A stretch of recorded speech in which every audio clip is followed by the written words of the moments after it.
08.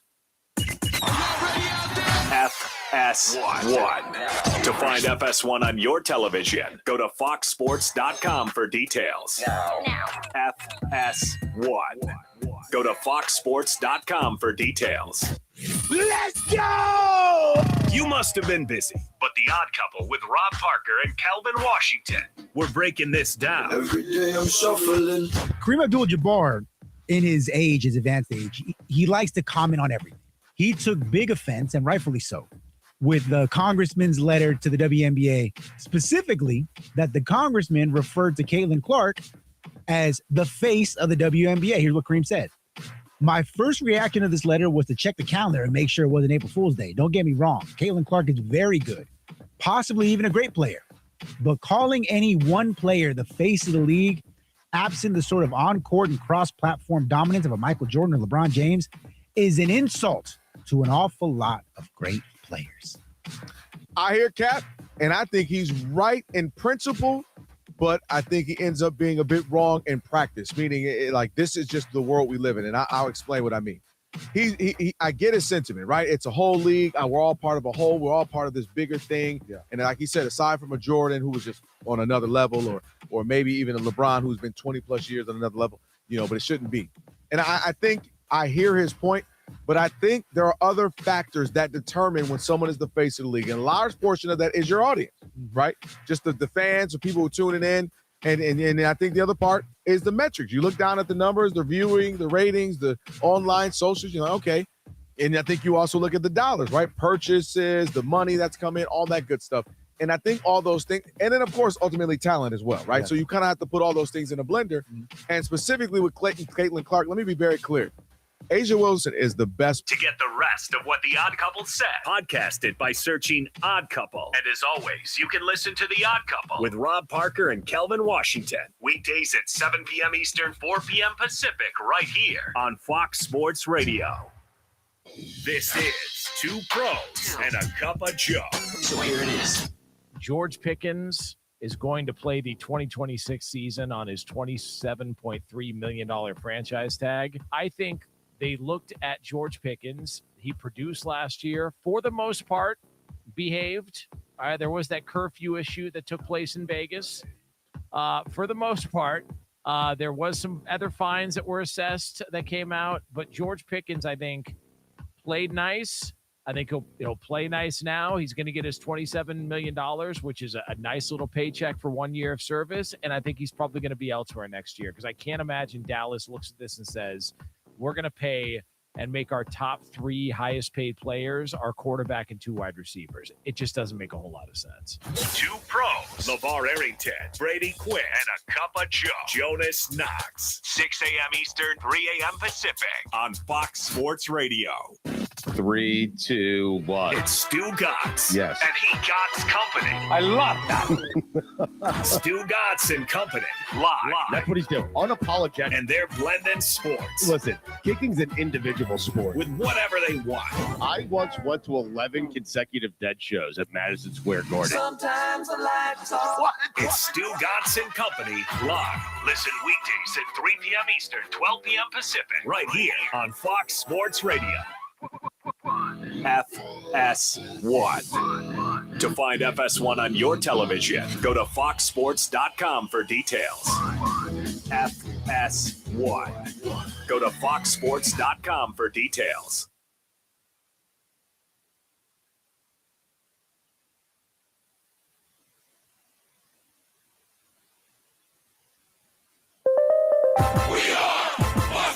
And here's what you need to know. The Red Sox have won 11 straight games. Abreu cracks one in the air to right, back towards the bullpen. It's over the bullpen.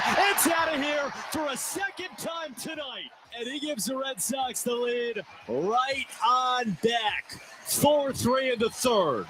Red Sox Radio Network on the call. They defeated the Rays 5-3 for their 11th straight win. It is their longest winning streak since 2016. Max Muncy hit a 2-run homer in the 7th to lift the Dodgers over the Yankees 2-1 to snap a 3-game losing streak, and the Nationals beat the Athletics 23-4. Lucas Herbert has a 2-shot lead after 2 rounds of the Open Championship at 8 under par. Bryson DeChambeau was penalized 2 strokes for improving the area of his intended backswing, and he is now 3 shots off the lead instead of 1. I'm Brianna Muro. Let's begin, shall we? FnA. Let me tell you something. Kevin Figures. My entire take here is moot. Adam Osley. There's a conversation to be had. 3, 2, 1. Oh, yeah. They're kicking the weekend off. It's FnA. Point well taken. Sound good? That is so exciting. Yeah! Live from the Fox Sports Radio studios, here's FnA. Kevin Figures and Adam Osley. That is right, another edition of FNA on FSR. Thank you guys for joining us on this Friday night / Saturday morning, wherever you may be listening. At KFig1 is where you can find me on X. At Follow Adam A is where you can find Adam. We are at FNA Show on X as well. Adam Austin. Good to be with you guys. We got one of those good shows tonight, I'm telling you. How do I know that? Because the guy we're bringing on was on CNN the other night as our guest. We're going to have a little Q&A. He makes the rounds. He gets around like Tupac. That's right. I get around. Jovan Buha. Buha will be here. We'll the only interview person him. I know whose hair rivals Adam Austin's when it's not being hidden under a Clippers cap, of course. Hidden? I mean, this is necessary. I got to show my allegiance. Got to be a company man, of course. Company man? Come on now. Yeah, how hard are you trying to justify and try to find ways around the Kawhi Leonard situation? Whoa. Oh, this all makes sense. It's up and up. But we'll get to that later. Okay. Now you're going to have a fight. Like the robot fights we're going to be talking about later on this hour. Wait, Rock'em Sock'em Robots is making an appearance on FNA. Let's go. That was one of my favorites back in the day. Yeah, I had a Megatron versus Optimus Prime Transformers themed one, Nice. and that was really cool to me. One shall stand, one shall fall. I mean, that was special as a kid. Is that the reason I fell in love with Transformers? Maybe. It was that easy. Makes sense to me. So we'll get into that in Geek News coming up later this hour. After Jovan Buha, though, next hour, Kevin. We'll talk about some player salaries and the tone deafness, if you want to call it that, of certain athletes and talking about the plight of their financial situations when people around the entire country are really struggling to put ones and twos together. So we'll talk about that. Maybe if we have time, we'll talk about Lamar Jackson being ranked 69th on the NFL's player rankings, the NFL, their own player rankings. So we'll talk about that coming up in the second hour of the show as well. Why did it have to be 69th? In the first in the first hour, we'll also get into the World Cup. Last hour, we like to theme it up a little bit. Like, are you guys convinced Aaron Donald is coming back to the Rams? Like, we got to wait on LeBron and him. More on LeBron just moments from now. But what were some of the best and worst comebacks in sports history? I mean, I know one right off the top. I think there was this guy, Brett Favre. I love you, man. I think it worked out in some ways. In some ways, yes, and in others, no. I mean, it worked out well in the regular season for 1 year. I'll say that for the Minnesota Vikings. It was a spectacular year. Not so much for him with the Jets when he came back there. I mean, he moved over there, then came back to the Vikings, and then had that bad second year when Randy Moss was on the team, back with them for a second stint. Yeah, multiple comebacks have been going on. Yes, there have been. But we'll get into that in third hour. We'll talk about that coming up in the final hour of the show. We'll get your calls on that subject matter as well. But coming up first off, we'll talk about LeBron holding up the entire damn NBA yet again. Let's go. It's go time. Let's rock. First off, I think I'm starting to understand why people hate LeBron James so much, Kevin. How are you? It's just starting now. I'm just starting to figure that out now. Like, this LeBron, will he, won't he? Okay, we know he's not retiring, but which team that he's going to take the next step of his journey with, as I think he put it the other day at that Fanatics event or his podcast event or whatever he is doing. I wish he was doing no events until he signs with the new team. It sounds like he's doing all the events, and that's the issue. He's doing all the events, but he's not actually saying anything. So it's gotten to a point where the actual commissioner of the sport and I don't know if he was saying this half seriously, half jokingly, tongue in cheek, but I feel like he was being at least somewhat serious. LeBron, make up a damn decision. We got this multi-billion-dollar TV contract, and we're trying to figure out exactly where to slot all these games. And we can't do that because you still want to play, and you are still a draw, and we have no idea who or where you're playing. Adam Silver had some pointed criticism for him. Evening, Commissioner. And I can understand why. Yep. It must be frustrating. Now, is there an argument that one of the greatest players ever, if not the greatest player for some people, should be able to take his time to mull over this decision? I think he's allowed a certain amount of time. But when it gets to the point that the aspiration investigation might actually end before LeBron James decides where his future is going to be, that probably means it's been an extended amount of time while he's making up his damn mind. So it was 17 days ago that he made that announcement that he was not returning to the Los Angeles Lakers. So we're a few days into free agency at that point, obviously. They move on. He moves on. Rich Paul does his podcast and has his whiteboard and gives all these explanations about where LeBron may or may not go and where he may or may not fit. And if you remember this, Adam, I believe this was before the end of the regular season when he did his podcast with Steve Nash. Steve asked him about, what your future is going to be, how the offseason is going to look for you. He says, I might not know until late July or August where I'm going to go. So if we are to take LeBron at his word, he is not being disingenuous. Now, I will say this.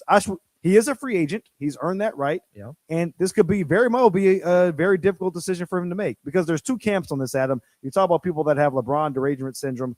There's a certain camp of people that are going to think the negative or go skew negative regardless of what he does. So there's going to be people who are saying, oh, LeBron just wants to be in the spotlight. He wants people like us to continue to talk about him and speculate where he may or may not go. Congratulations. You made it into the A block of tonight's show. I mean, yes. You win, LeBron. Yeah, there's that. And then there's a sect of people who say, like, well, the guy's 42.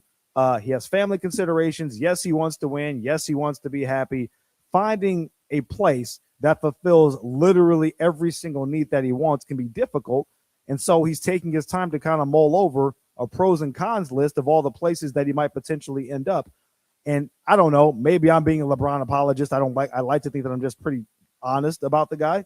I feel like I fall more into that camp, that this is not necessarily an easy decision because there's a compelling case to be made for multiple places for him to be able to go. There's just he said it himself at another one of these events on Friday afternoon that his 12-year-old daughter is going to have a heavy influence as to where he goes and where her comfort level is. I mean, so he can't afford to lose any more hair over this decision right now. Right. I mean, I think he's shaving it at this point. The videos of him brushing, like sitting in the locker room, was like, bro, why are you brushing scalp? I don't think your scalp can grow waves, but whatever works for you, LeBron, you do your thing.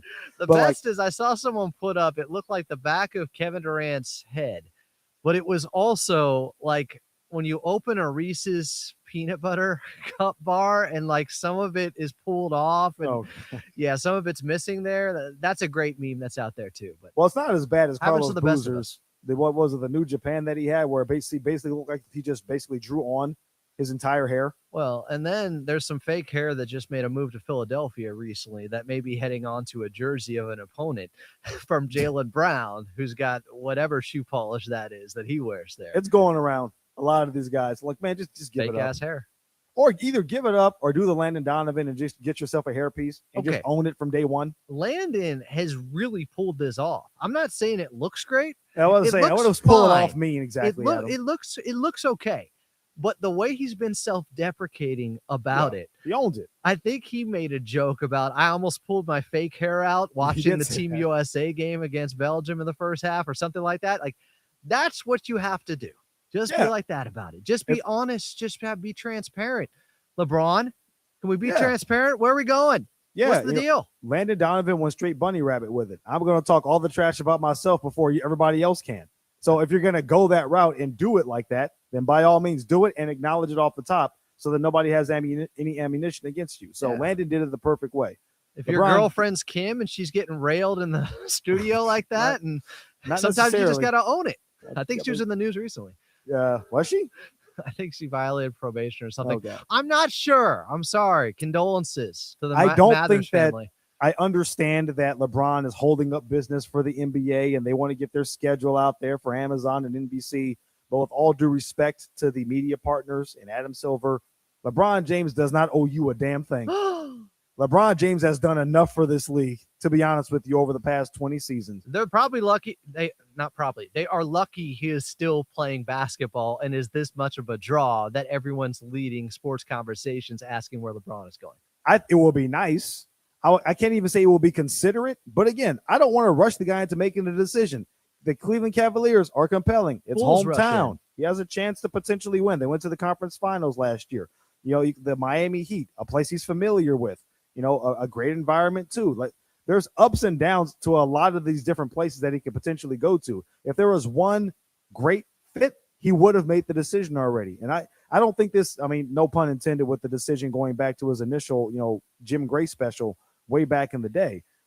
I don't think it has any, I really don't think that's the case. I really believe he does not know exactly where he wants to go. And he's in the process of trying to whittle things down. So I would give the guy a little bit of grace. I think it's possible because even though he went into this season knowing that, this is rare to happen nowadays where a guy of his stature is actually on an expiring deal and hasn't already got an extension. So he clearly knew there was a good chance that this could be his last season with the Lakers. You can say, well, why was LeBron, ruminating about it then? Why didn't he have his mind made up as soon as the season was over? He's known this is a likely possibility. Well, things change. Like the Golden State Warriors, the moves they make. They bring in Yaxel. Can they get Anthony Davis? If they get Anthony Davis, are they then for sure getting LeBron? Is that what we're all waiting for? Philadelphia, I mentioned earlier, all of a sudden they have Jaylen Brown. Like the situation has evolved. So I do think it's a huge decision for him also because, in one hand, it's a huge decision. On the other, it's whatever decision he makes. A lot of people are going to criticize it. A lot of people are going to say, oh, you know what? LeBron's a smart basketball man. He's going to the right place. The LeBron haters versus the LeBron apologists. Yeah, it doesn't matter. He can't win no matter what he does. I will say it is unfortunate for all of the teams that are involved. You're Cavs, Warriors, 76ers, if the Timberwolves still feel like they're still in it, the Miami Heat that we mentioned, because there is a trickle-down effect when it comes to LeBron James. There's the talk about Jonathan Kuminga and whether or not he will be traded to the Lakers or go somewhere else. And his market is kind of waiting on LeBron's market and a couple of other guys too. There could be guys in the trade wins that we aren't even aware of that could be a secondary or third move depending on where LeBron James goes. So from a business standpoint, it will behoove or it will be great or serve the best interest of everybody involved if LeBron were to make a decision sooner rather than later. But again, he doesn't necessarily owe that to anybody. I do want to say something to the LeBron haters. I feel the conflict within you. Let go of your hate. For all of you who said, like, nobody wants him, it doesn't even matter, who cares? Oh, really?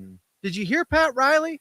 Did you hear Giannis Antetokounmpo? Have you heard Steve Kerr? Do you know the pitches different teams are making? Minnesota, there's reports out there. LaMelo and Anthony Edwards are making the full court press on him or putting it on him. Like, do not tell me he's still not one of the best, at least at worst, 25 best players in the NBA. He is the best guy left, unless you're counting the fact that Kawhi is in limbo at the moment with the pause situation we'll get into later. But he is the best no strings attached guy left right now. Okay, maybe not no strings attached, but I would say he is an unrestricted free agent, and he's the best out there. Yeah, and so the idea that, look, Rich Paul is a lot of things. I don't believe at this point in time that I would categorize him as a liar. So when he says that my phone is blowing up and all these teams contacted me to see what their interest is or LeBron's interest is in signing him, I believe him. Because, again, look at the production level that he had last season. Yeah. Look, you have teams who are knocking on the door. Look at Philadelphia with where they are after getting Jaylen Brown. You think LeBron James will raise their ceiling a little bit, just a smidge? The Cleveland Cavaliers that got to the Eastern Conference Finals, and now granted, they got their asses kicked by the New York Knicks, but do you think that maybe LeBron James would raise their ceiling just a little bit? Hey, they wouldn't have blown that 21-point lead in Game 1 against New York if they had LeBron. I'm sure of it, all right? I'm not sure of it, but it's less likely to have happened. I'll put it that way. You know what team could really use him? The Lakers. Honestly, if he came back to the Lakers after all this, I don't know. I'd say they're a top 3 team in the West. Yeah, I think they'd be just a half step below, or maybe a full step, but they'd be right there, kind of in the Denver conversation. Behind Oklahoma City and San Antonio, if they had LeBron James back, along with the guys that they brought in this offseason. That's not going to happen. No, it's not going to happen now. But it's an interesting thought experiment to see, are they really that much better without him with the moves they made? I have to see it first. A lot of this is just dependent on Walker Kessler, of course. But I think I'd rather have LeBron, I said it before, than the guards they picked up, than Colin Sexton, than Quentin Grimes. You replace LeBron getting that money for about $25 million instead of those two guys getting it.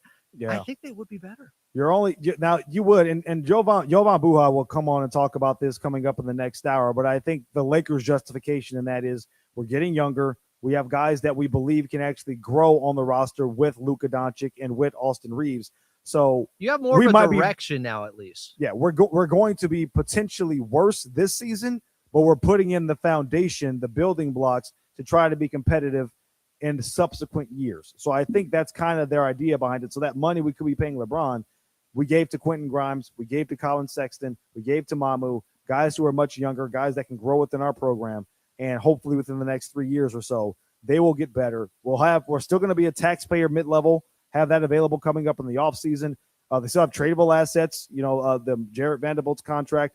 They're going to have the pick swap, a couple of second-round picks. So they're probably selling themselves on that. No, you're right. That's exactly what they're doing. I just would like to remind everyone, Luka Doncic is probably the oldest 27-year-old in basketball years of all time. Take it easy, man. I'm getting old. He has been playing high-level basketball in Europe since he was 13 or something. Yeah, pretty much. I don't know. There's more wear and tear. There's less tread on the tires. This is the one thing Nico Harrison was a little bit worried about that I kind of agree with. I think, Luka, you are on some borrowed time. You can't treat him like any other 27-year-old where you're saying, well, actually, he's just entering his prime right now. I'm not certain about that. Yeah, I guess the only thing, the way that he plays below the rim, more skill-based than athletic-based, you can say that his game potentially might age a little bit better than certain other guys. That's so fair. Even he at 30 or 31, he's more of a below. Look at the impact that James Harden still has. I would say their games are kind of similar. And James Harden, used to be really quick. He was. Off the dribble. I would say even by his third or fourth year in Houston, he had kind of lost a little bit of that, but he was still highly effective because he was so skilled.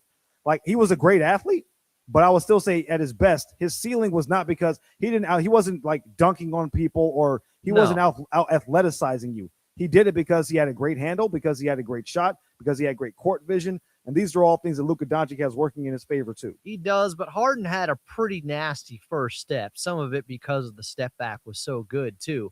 I will say that so did Luka, and Luka has attacked the rim much less now than he has over the first, I'd say, 6 years of his career. That's what's so concerning to me. He's not the athlete he was just 3-4 years ago, and yet he's still only 27. So sense of urgency, if I'm a Laker fan, to try to win now, if I'm hearing stuff, and we'll talk with Jovan about it coming up, as you mentioned, oh, we're building, we're doing this. I think you have to try to win now if you're them, because those little injuries that he has had over the last few years, the other stuff that Nico Harrison was worried about, typically they don't just go away as you're getting older. Yeah, well, look, he committed himself to losing weight last offseason, whether that carries over into the following season. And this is probably why they place such an emphasis on bringing in Austin Reeves to maybe take a little bit of ball handling pressure off of his shoulders at times too. And to a smaller degree, even Colin Sexton when it comes to that. Well, back to LeBron, though, it's I get that this is a big decision for him. I also understand why people are exhausted and fatigued by talking about LeBron, because it's not the first time this has happened. Whether or not it's legitimate, it's not in a vacuum. It has been, and him putting out the soundbite of him saying, I won't hold you up too long, that just reeks of arrogance and self-importance. And he's not wrong, because we are talking about him in the first segment of the show. He's not wrong at all. But it'd be nice if you just didn't say it like that. Or even a comment that he made on Friday, something about I just go through and try to trust my process. And people are like, oh, is he putting out, little tokens out there saying that he might be going to Philadelphia? It's and he knows what he's doing. LeBron is not dumb. So that's the sort of thing he about likes LeBron to tweak. James. He likes to play with people a little bit. That's annoying. It annoys the hell out of me. Yeah. Break time. I think that's probably the worst thing, or the most understandable level of frustration that people can have with him consistently throughout his career, is that it goes back to the decision. And I still don't know where he's taking his talents now. He does have a lot of good options. I would guess it's still most likely Golden State or Cleveland, but I'm less certain about that now. The longer this goes on, maybe he'll surprise us. Yeah, I am too. Because the longer this goes on, that means he's taking a lot more things into consideration. So I would say Cleveland, if he has a chance to go back home and give himself a chance to compete for a championship. If it's Golden State, he's basically doing for family purposes, proximity purposes, and he has no desire to win a title because that's not happening in Golden State. Coming up next. Well, I'll tell you what's not happening. Team USA ever being in a World Cup final. Ever? Not in our lifetime. All right, that's fair. But we can at least talk about the teams who are. Do you like the matchup enough, or have you tuned out since Team USA got blown out 4-1 by Belgium? This is FnA on Fox Sports Radio.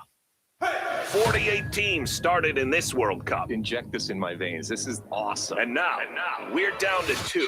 Argentina. It's magical. Spain. This is a Spanish team that will be a force. It's the World Cup. Keep it right here for World Cup reactions on Fox Sports Radio. I'm David Ortiz. When I lost my mom, she was only 46. And I lost my dad to cancer. It was the worst pain I ever felt. It made me think, what will happen with the people I love when my time is up? That's why I have life insurance. Ethos makes it easy. It's all online, take about 10 minutes, and you can get up to $3 million in coverage. Get your free quote at ethos.com/game. That's ethos.com/game. Paid testimonial. Time spent on application may vary. Online health. Tyler Reddick here from 2311 Racing. Game night's fun until someone spends 5 minutes lining up one shot. Chalk, breathe, re-chalk, still aiming. While they figure it out, I fire up Chumba Casino. I can spin anywhere, anytime, and there's always a new social casino game every week. Spins happen way faster than that shot. Play now at ChumbaCasino.com. Let's Chumba. Sponsored by Chumba Casino. No purchase necessary. VGW Group. Void where prohibited by law. 21 plus. Terms and conditions apply. If you have unfiled taxes or are in debt to the IRS, this is important news. Did you know the IRS has programs specifically designed to help people struggling with tax debt? Powerful tax assistance programs that can save you thousands if you qualify. No one knows these programs better than the experts at Optima Tax Relief, America's most trusted tax resolution firm, A-rated by the Better Business Bureau. Their award-winning tax attorneys and licensed professionals have resolved over $3 billion of tax debt for their clients. One call to Optima can start the process, helping to put an end to your worries about wage garnishment, asset seizure, and other aggressive IRS actions. Find the best options to solve your tax problems. Call the experts at Optima Tax Relief today for a free consultation. Call 800-627-7754. 800-627-7754. 800-627-7754. Optima Tax Relief. Some restrictions apply. For complete details, please visit OptimaTaxRelief.com. Did you know we're on YouTube? Fox Sports Radio. You can find all of your favorite shows on YouTube. Look at us. We're waving at you right now. Did you know that you can find the best clips and the best videos from your favorite shows? All the interviews, clips, everything is there. This is why you're the smartest listeners in the world. Completely agree. Because you went to YouTube and you searched Fox Sports Radio, and you were the ones that hit the subscribe button and the notification bell. You're the ones that watch videos from Two Pros and a Cup of Joe with Jonas Knox, Brady Quinn, and LeVar Arrington. You can't even make this up. Dan Patrick, Colin Cowherd, Stu Gatz and Company. Live. It's so good. Cavino and Rich. Ooh, yeah. The Odd Couple with Rob Parker and Kelvin Washington. The Jason Smith Show with Mike Harmon. Think about that for a second. And the Ben Maller Show. Fox Sports Radio. On YouTube. Wow. By searching Fox Sports Radio. Check us out on YouTube. Subscribe. Hit that thumbs up icon and comment away. It's Ben Maller. It's the gas bag on the radio who is tossing verbal raspberries at you. Your late night getaway. The big dog. Big. Got it? I disagree. Good. So I have abstract art, Fisher Price, and the Mighty Zoltar. What the hell did he just say? It's the Ben Maller Show. What kind of acid was someone on when they cooked this up? Listen on the overnights, 2 a.m. Eastern, 11 p.m. Pacific, right on Fox Sports Radio. Accessing. Give it up! The one and only. When Dan Patrick speaks, you better stop and listen. I must have missed this. This is the Dan Patrick Show. When you think about relevant teams that are always in the mix, they don't have down years. And Pat Riley is not afraid to go out and get somebody. you had Alonzo Mourning and Shaq and LeBron. I mean, you can go down the list. They've gone out and they brought in some big names here. And when you think about teams that are consistent, where they're in the mix, we don't look at them as rebuilding, reloading, tanking. Packers, Steelers, Spurs, Patriots, Celtics, they always seem to be in the mix. Now, I know the Spurs had a couple of down years before they got better when they got David Robinson and Tim Duncan. And they had a couple of down years before they got Wemby. But these other teams, for the most part, you're pretty much still in the mix. Now, I think we look at it and say, sometimes you got to be really bad to get good. And we've talked about the Steelers. The Steelers are just good enough to be good, but not good enough to be great, or bad enough to be bad where they can get a draft pick that maybe they could get a high draft pick and get a quarterback, because they have been waiting to get that drafted quarterback since Ben Roethlisberger. But then you'll have teams and you go, oh, they're bad this year, but the number one pick is not great. You could be the Atlanta Hawks where they got the wrong Frenchman, Richache. Oui, oui. And, instead of getting Wemby, they get Richache. So, sir, if you want to know what Dan Patrick said next, just podcast it by searching The Dan Patrick Show. And as always, you can listen to Dan Patrick live weekdays, 9 a.m. Eastern, 6 a.m. Pacific on Fox Sports Radio. I did. It's Dan Patrick. Yeah, him. You trust Dan. You need Dan. Nobody needs to know that. Because without Dan, mornings just wouldn't be the same. This is guaranteed to go wrong. Horribly wrong. Absolutely. It's the Dan Patrick Show. Need I say more? Shut up. Yeah. That, to me, was a little cringeworthy there. Listen weekdays at 9 a.m. Eastern, 6 a.m. Pacific. Right here. I want publicity. On Fox Sports Radio. We are all over the place. Not only are we on your radio right now, we're streaming on the iHeartRadio app. Fox Sports Radio. We have social clips all over social media platforms. I'm going to guess that the audience probably feels it's pretty cool. And we have videos. So many videos. Countless videos. Too many to count videos on our YouTube channel. What a wonderful world we're living in. Isn't it great? Like I said, we're all over the place. Fox Sports Radio. We are Fox Sports Radio. FS1. Follow your favorite teams and more. FS1, where live sports happen. To find FS1 on your television, download the Fox One app for details.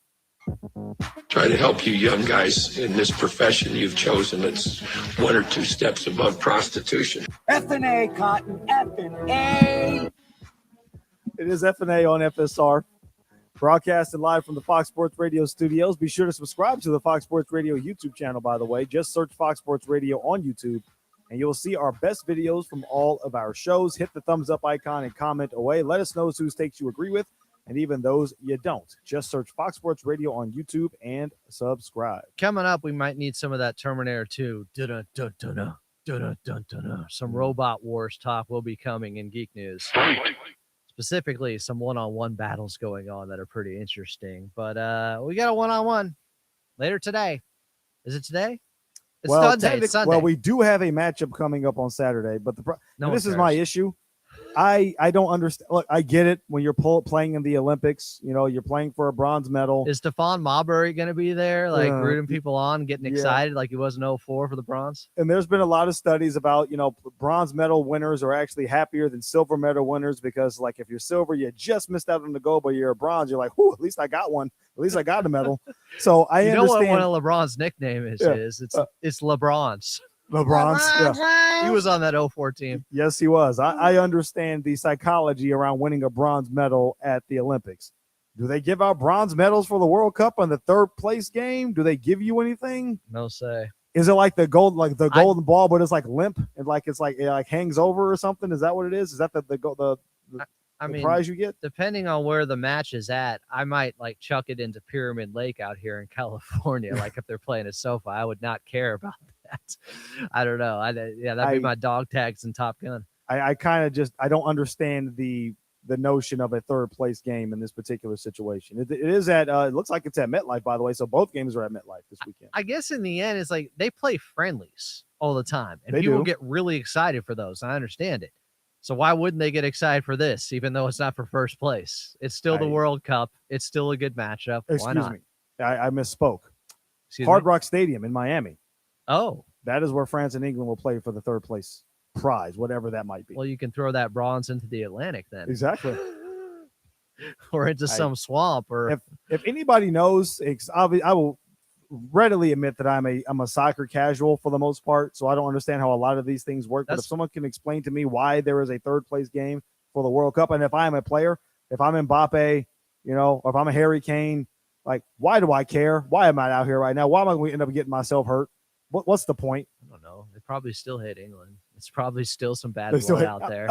I guess there's something there if you want to go political about it. I don't Sure. know. I mean, first of all, yes, we're soccer casuals, but we are experts when it comes to Team USA sucking. Like, Who isn't? We're I will good say at that. I will say what's pretty funny. Like, pessimistic. You know what? We're probably unrealistically optimistic as United States fans.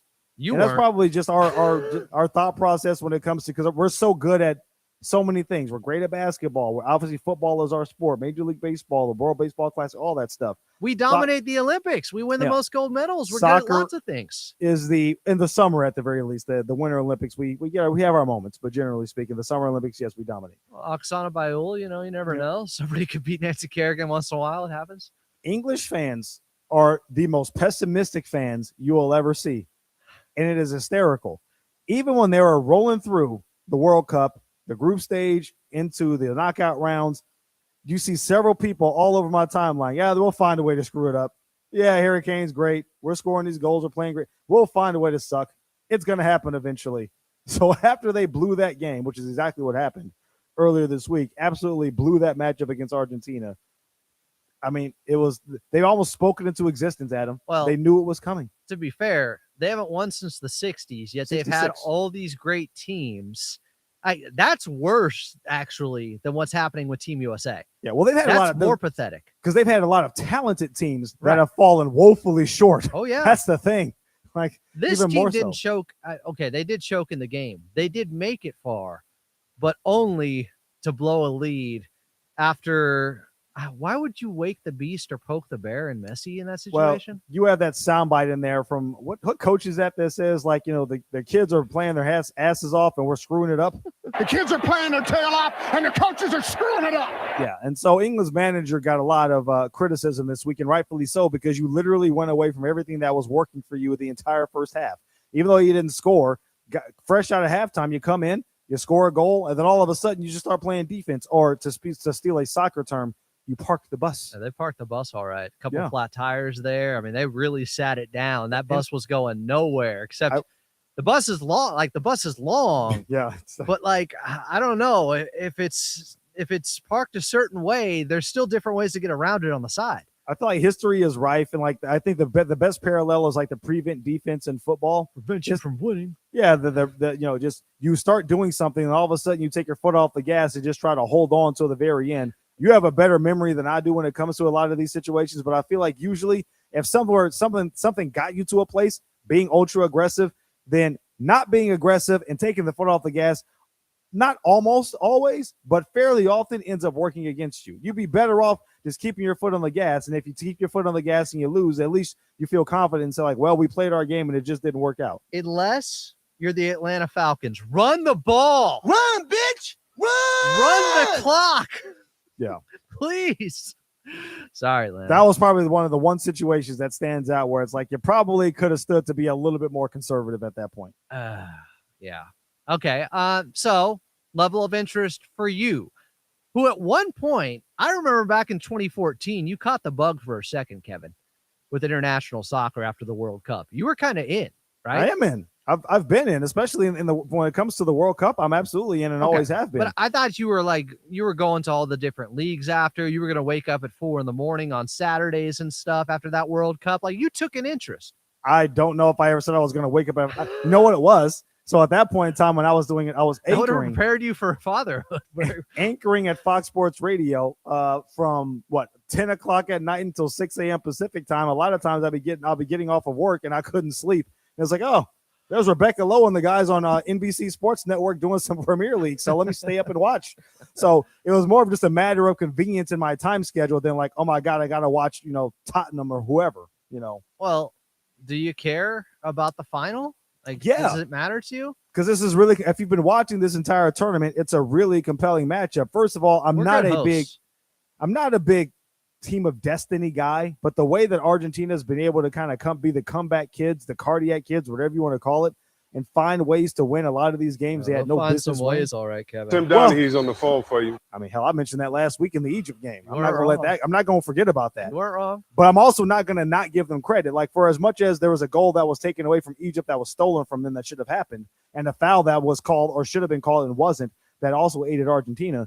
Argentina still had to score those goals. Yeah. Egypt could have played defense and stopped those goals from being scored. It's hard to know for sure how it would have played out. There's definitely not certainty with Egypt definitely would have won if that didn't happen. Right. But still. So Argentina has had their share of breaks for sure in this tournament. And Spain has been pretty much kicking everybody's ass up and down the tournament. They've allowed one goal the entire World Cup tournament. That's how dominant they've been defensively. Is Spain like, I don't know, the 2000 Spurs? I've heard people say they're boring, but they're winning. And people said that about the Spurs a lot. I don't think we necessarily agreed with that. I thought they played some beautiful basketball at times, but other people thought they were boring. Is that Spain? For their time, I guess. I mean, also, if you consider the time where the NBA was, I mean, it was ugly. It was beat 'em up. There was a lot of final scores in the 70s and 80s. Okay. So How many buses is Spain parking? Like, the misnomer is like, oh, Spain is so great defensively, so they must just back up and just like really just play prevent and just put a giant wall up around the goal. They don't. Yeah. They're great defensively because they keep the pressure on. And so the ball is constantly the other team's zone. Now, they have had their issues scoring at times, which is a little unreal considering that you had the Ballon d'Or winner from a couple of years ago and this 19-year-old kid who's one of the faces of the sport as well on their team. And they're having a hard time being able to score goals, but they've been dominant on defense because they've been able to keep the pressure on. They did what England essentially did to Argentina in that entire first half. And because they've done that, they've been able to hold better scoring teams outside of their own zone. you're saying the best defense is a good offense, even though that offense doesn't score a lot, they at least hold on to possession a lot? Yes, that is 100% what it is. I like that. That's interesting So to me. I think it is a compelling matchup from that standpoint. You know that Argentina can get on a heater just like that. And when they can keep up, so I don't want to take any credit away from Argentina from what they did in that second half against England, because they also ratcheted up their pressure in the second half, on top of the fact that England got conservative.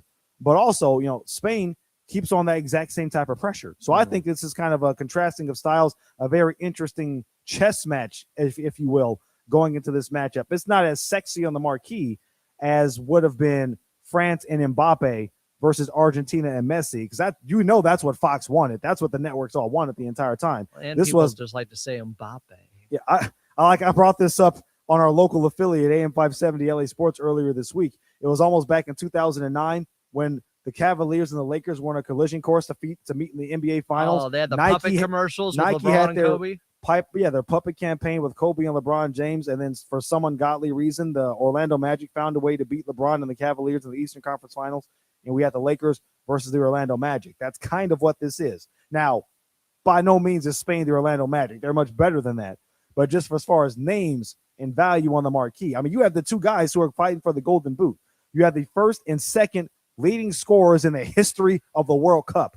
Like, it was all lining itself up for it to be Mbappe versus Messi. And unfortunately, Mbappe and France couldn't get it done. Well, since Argentina has a chance to go back-to-back, do you know who the last team was in when a team went back-to-back in the World Cup? It's been a very long time. I do know that. Correct. It was in the 60s, right? Correct. Late 50s, early 60s. Was it Argentina? It was not. No. Let me go to. Was it Spain? It was Spain. Oh, it was Brazil. Brazil. Okay. Back when they were good. No, they won in 2002. Well, Brazil's been good. I thought but back when they were good. They're not. They've been down for their standard, I'd say. I would say that, sure. But Yeah. they're not trash. No. They ain't Team USA. Come on. Oh, garbage. They ain't like us. All right, so I'm going to turn the table on you, Adam. So, as an admitted soccer casual yourself, noon on Sunday. Are you watching this game on Fox, by the way? I don't know. Is there going to be aspiration news with Kawhi? I'd be distracted by that. That's my order of priorities. Kawhi, church. Assuming that Kawhi gets linked to more and more nefariousness with Steve Ballmer and the Clipper organization, and the investigation continues even more, and there's not going to be news on Sunday. Working under that assumption, where will you be at noon Pacific time on Sunday?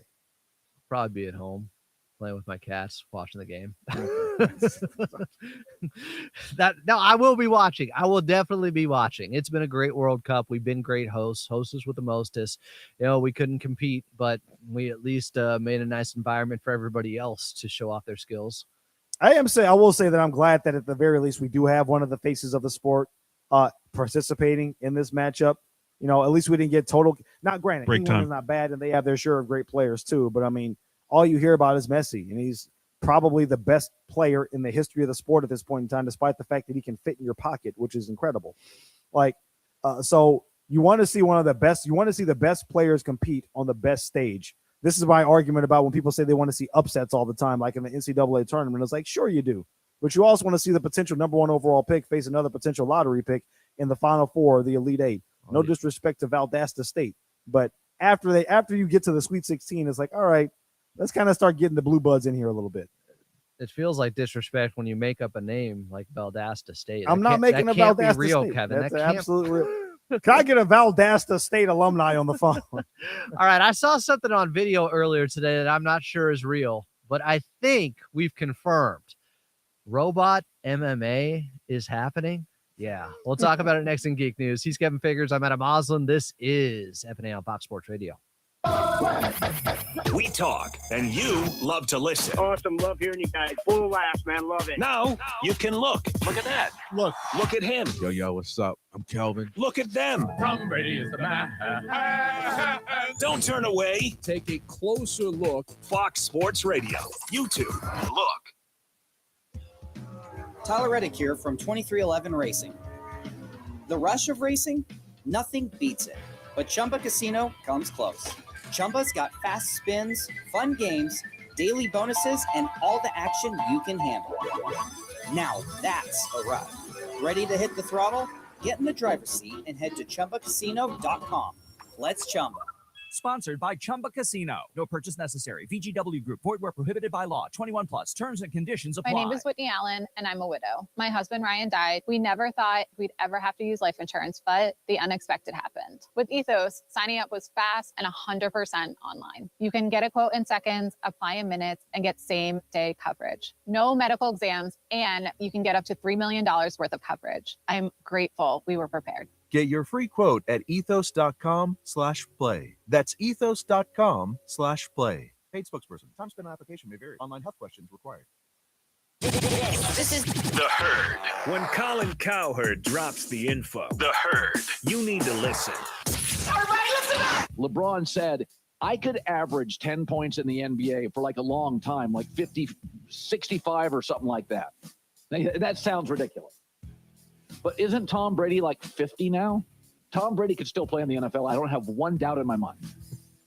And honestly, I don't have a doubt in my mind. Tom Brady today could absolutely, especially if he had good protection. He's 48 years old. Sorry, Tom, only 48. Tom's 48, could play today, absolutely. He didn't retire because he couldn't play. 2 years after he left, it was like a legitimate discussion. Should some of these teams that lost a quarterback call Tom Brady? So, and like Aikman has talked about that before, like he got calls 2 years out of the league, and Troy had a lot of concussions and some physical stuff. Brady was healthy. And he's like, I just don't want the process anymore. So when LeBron says I could score when I'm like 65, I think he probably could. Messi's 39 years old. Why couldn't he play at the next World Cup? You don't think when he's 43 years old, Messi couldn't score goals at the World Cup? He's not a physical beast. He's not a cardio monster. In soccer, they track distance traveled. He's 44th at the World Cup. He's not moving around a lot. At this point, he's not as athletic as he was 6 years ago or 10 years ago. But his intuition is unbelievable, and his technical skill hasn't dipped. So this idea that it has to be, I mean, Cam Newton aged fast, Tom Brady aged well. I mean, Klay Thompson, who was a very layered player, a great defender. If you're eager to find out what Colin said next, just podcast it by searching The Herd. And as always, you can listen live to Colin Cowherd weekdays at noon Eastern, 9 a.m. Pacific on Fox Sports Radio. And now, Steve Covino. Oh, boy. Rich Davis. This is Covino and Rich. Here's what Derek Jeter had to say about Volpe. Look, it's obvious the Yankees have made a commitment to Anthony. Personally, I don't know him that well, but they're banking on a big upside. Derek Jeter is letting it be known that I don't have a relationship with this dude. He's making it known as classy as possible that, look, they're high on the guy, but I don't know him that well. He didn't have to say that. What he's saying here is Anthony hasn't reached out to me for any advice whatsoever. I hate the phrase because it's used mostly in dating, but when women will be like, red flag, it's like playing for the Lakers and not reaching out to Magic, Kareem, or the Buss family and really trying to create those relationships publicly. You wanted to make an impact. I can't imagine being the Yankee shortstop and not really wanting to have a relationship with him. Covino and Rich, weekdays at 5 p.m. Eastern, 2 p.m. Pacific on Fox Sports Radio. This is Stu Gatz and Company live. The audience wants this. You're listening to Stu Gatz and Company live. If Tahoe Week was a college quarterback, you have the exact college quarterback that Tahoe Week would be. Can I guess? Yeah. Brendan Swordsby. No. Okay. Because people are gambling this week? I mean, yeah, a little bit, yeah. No, I mean. No, so I'm thinking all time, too. I didn't want to limit myself to just the college quarterbacks today. Yes. Because there's so many great college quarterbacks all time. Right. And this is what I was doing in the hotel room yesterday. While people are out at the casino, people are out at dinners. I'm sitting in my room and I'm saying, what college quarterback all time would Tahoe Week? Because content is king to you. Yes. Correct. Yes. Correct. Right. Yes. I think there's only one answer. Yeah. It's Brady Quinn. Stu Gatz and Company live is right here. Weekdays, 3 Eastern, noon Pacific on Fox Sports Radio. Are you using the talkback feature on the iHeartRadio app? It's the button that looks like a microphone, which allows you to talk to us. Press it, record your message, and fire it off. Rose Bowl game. It's simple and intuitive. Broadcast on radio. On second thought, perhaps some people are confusing it with a smart speaker prompt. Texas and Arizona. Pretty sure that's what's happening. Texas and Arizona football game. Fox Sports Radio is at your fingertips on the iHeartRadio app. FS1. Lock in live sports and live shows on your TV. FS1. Right now. Find FS1 on your television or visit foxsports.com for details. Better, happier, more productive. FnA, Cotton, FnA. It is FnA on FSR coming up on our very next segment. Jovan, Buha, Buha's Block Podcast, Laker Collective, covered the NBA, the Lakers and Clippers for the Athletic for a number of years. Going to join us at the top of the next hour. Did have a couple of tweets come in, Adam, in reference to our last segment talking about the World Cup. Jason B. Diamond had a phenomenal point. He says money is why FIFA has a third place game, if we're to be honest about it. And it goes back to the golden quote that I always say. The answer is money. What's the question? We should get Rick Neuheisel on. I mean, oh yeah, it'd be great. I love Rick. We basically put a soundboard together of just that quote. Like Exactly. we talk about it so much, but it's so true. And El Ray 904, before we get to the to Geek News, he says for England and France, this third place game is a waste of time. But see the reception that Norway got when they got back home. Teams like Morocco, Norway, U.S., Mexico, they would give a left ball to play in the third place game. To which, if the United States made it to the third place game, considering where our program has been, just for morale, for where our program is, for where the direction that it's going, I can see that being a positive. So that's a good point by 904, Ray. All right, let's get to it. I can't believe this is real. Bill Nye, the science guy. Nerds.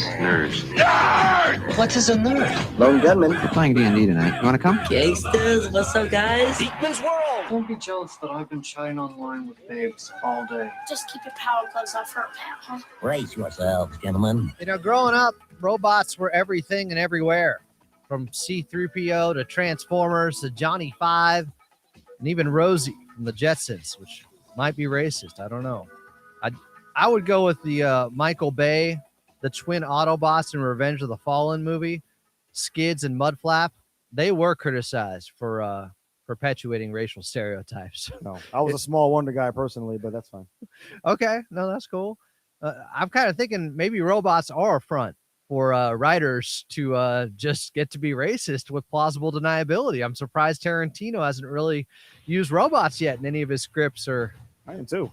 I mean, he's got some racial epithets he likes to put in every movie. Doesn't he ever? Yeah, but I don't think robots see color anyways. They just see a human race they would like to exterminate equally. Nice job with the music, Mark. And we're getting close to Judgment Day. Based upon a new sport, well, many of us would like more robots in baseball since, a lot of these umps look like they powered down years ago. Take it easy on me. Now I'm getting old. Well, move over BattleBots. We have a full-out humanoid robot MMA league.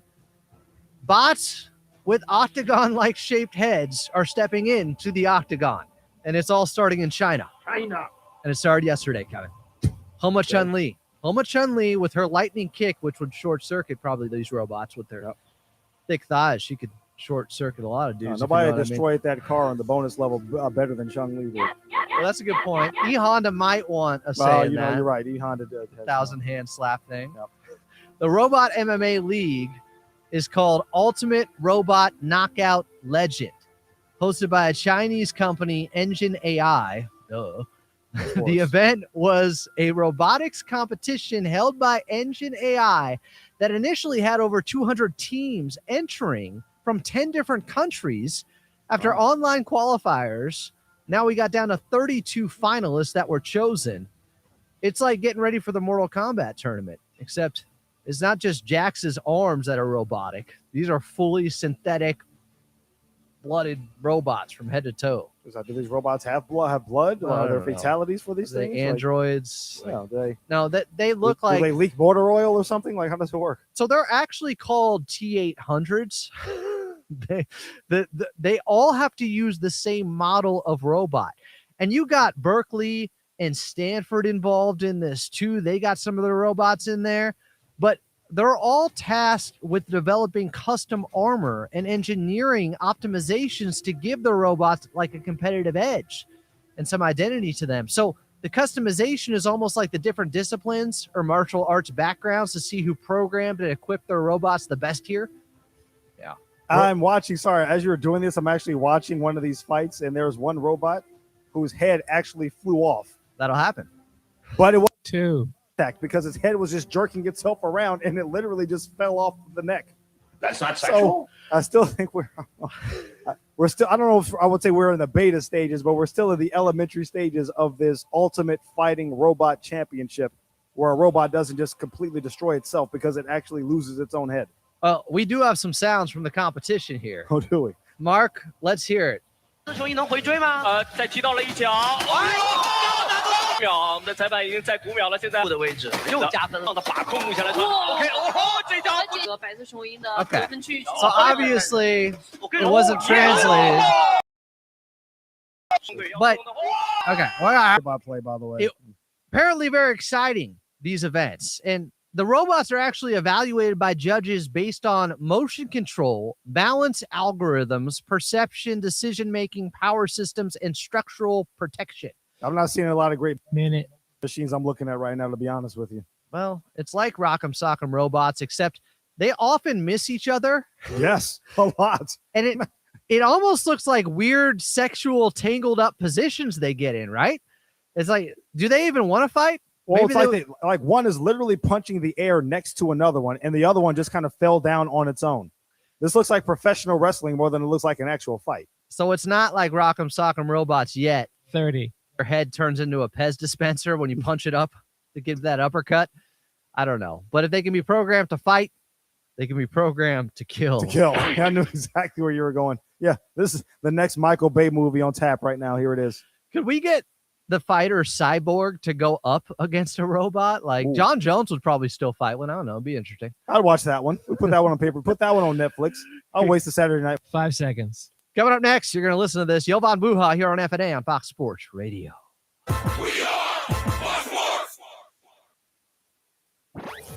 Did you know we're on YouTube? Fox Sports Radio. You can find all of your favorite shows on YouTube. Look at us. We're waving at you right now. Did you know that you can find the best clips and the best videos from your favorite shows? All the interviews, clips, everything is there. This is why you're the smartest listeners in the world. Completely agree. Because you went to YouTube and you searched Fox Sports Radio, and you were the ones that hit the subscribe button and the notification bell. You're the ones that watch videos from Two Pros and a Cup of Joe with Jonas Knox, Brady Quinn, and LeVar Arrington. You can't even make this up. Dan Patrick, Colin Cowherd, Stu Gatz and Company. Live. It's so good. Cavino and Rich. Oh, yeah. The Odd Couple with Rob Parker and Kelvin Washington. The Jason Smith Show with Mike Harmon. Think about that for a second. And the Ben Maller Show. Fox Sports Radio. On YouTube. Wow. By searching Fox Sports Radio. Check us out on YouTube, subscribe, hit that thumbs up icon, and comment away. FS1. To find FS1 on your television, go to foxsports.com for details. FS1. Go to foxsports.com for details. Jason Smith and Mike Harmon are dropping knowledge like this. Those guys are sick, man. So we started to decide, like, wow, that's a long, his goal call was long from the beginning of his first goal to the last L, beginning of his first G in goal to his last L. It's a long time. Mm-hmm. And I said, I wonder if I could, like, eat a hot dog from the beginning of his, I start when he starts his goal call and I finish before he ends. Yeah, I mean, I wanted to do a Guinness or a tall boy, but since we're on national radio, that's probably not the best idea. No, I think that's also legally. I don't think that's. I don't think we can do that. Now, I'm not going to do the whole dip the bun in the water like Joey Chestnut does. That's not really eating a hot dog. That's just finding a way to put a hot dog bun in your body. I'm not going to. Okay. All right. All right. So here we go. All right. Hang on. Give me 3 deep breaths. All right, Ty Shirt, play it. Messi, engancha y va, tiró con la derecha.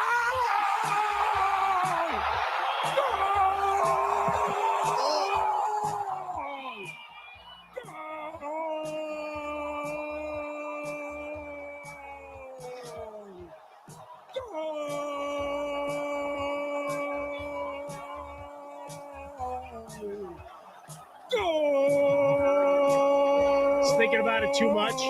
He's thinking about the Knicks.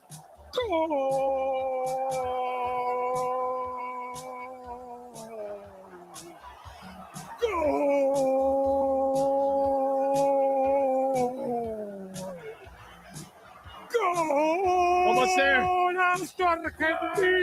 Oh! To get the rest of what Jason Smith and Mike Harmon said, podcast it by searching The Jason Smith Show with Mike Harmon. And as always, you can hear The Jason Smith Show with Mike Harmon weeknights at 10 p.m. Eastern, 7 p.m. Pacific, right here on Fox Sports Radio. Basically, get out of the way. The Dan Patrick Show. Dan Patrick. It's weird to win a Super Bowl. It's weird to have a couple of, 13-win seasons, and you still aren't sure about Sam Darnold. Did they win because of him? Did they win with him? It's just, we saw him at the end of his Vikings career, and I think that still stays with people. I don't know what his numbers were in the Super Bowl. Like, they didn't have to be great, but I think there's still that, can he win you games? Or are you winning games with him as your quarterback? I still think that that's probably a fair assessment. Maybe it's unfair assessment, but that's how I view it, that people are going to go, okay, let me see you do it again. He might be that guy who's got to keep doing it again and again until he's done with his career. The Dan Patrick Show. Dan and the Danettes and you. Weekdays, 9 a.m. Eastern, 6 Pacific on Fox Sports Radio. Jason Smith. You ready? Mike Harmon. And that's it. We've put the sports world on notice. We're going to do our thing. We've taken 2 of the best to disrupt the status quo. That's not a bad idea. Do you agree, Mike Harmon? Oh, hell yeah. Good for that. Did we mention their best friends? Smith and I, we butt heads about a lot of things. They both need help. It's the Jason Smith Show with Mike Harmon. Weeknights at 10 p.m. Eastern, 7 p.m. Pacific on Fox Sports Radio. FS1. From first things first in the herd to your sports teams. FS1 has what you need. To find FS1 on your television, visit foxsports.com for details.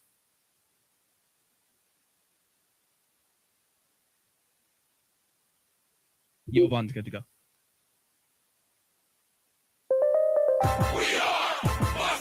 And here's what you need to know. In baseball, Max Muncy hit a 2-run homer in the 7th to lift the Dodgers over the Yankees 2-1 to snap a 3-game losing streak. The Red Sox have won 11 straight games after they swept the Rays 5-3. The White Sox have won 4 straight as Colson Montgomery and Braden Montgomery combined for 7 RBI as they take down the Blue Jays 12-4. I heard you say Terminator earlier, so that's why I had the music. Royals scored 4 runs in the bottom of the 10th and walked it off against the Padres 7-6. Lucas Herbert has a 2-shot lead after 2 rounds of the Open Championship at 8 under par. Bryson DeChambeau was penalized 2 strokes for improving the area of his intended backswing. He is now 3 shots off the lead. In the WNBA, Caitlin Clark scored a career-high 45 points as the Fever beat the Storm 110-107. I'm Brianna Muro.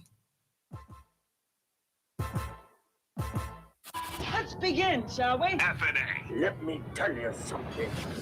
Kevin Figures. My entire take here is moved. Adam Osley. There's a conversation to be had. 3, 2, 1. Oh, yeah. They're kicking the weekend off. It's FnA. Point well taken. Sound good? That is so exciting. Yeah. Live from the Fox Sports Radio studios, here's FnA. Kevin Figures and Adam Osley. Hour 2 of FNA on FSR. At KFig1 is where you can find me on X. At Follow Anime is where you can find Adam on X. We are at FNA Show on X as well. Coming up a little bit later this hour, Adam, how, as a professional athlete in the United States today, is supposed to feed their family on $100 million? I mean, come on. Are we talking about Latrell's free roll still? I mean, yeah, what are we doing here? It's ridiculous. So, yeah, we'll correct that. Professional athletes crying poverty coming up in the very next segment here on FNA on FSR. What do we have now, Adam? Let's do it. Phone's ringing, dude.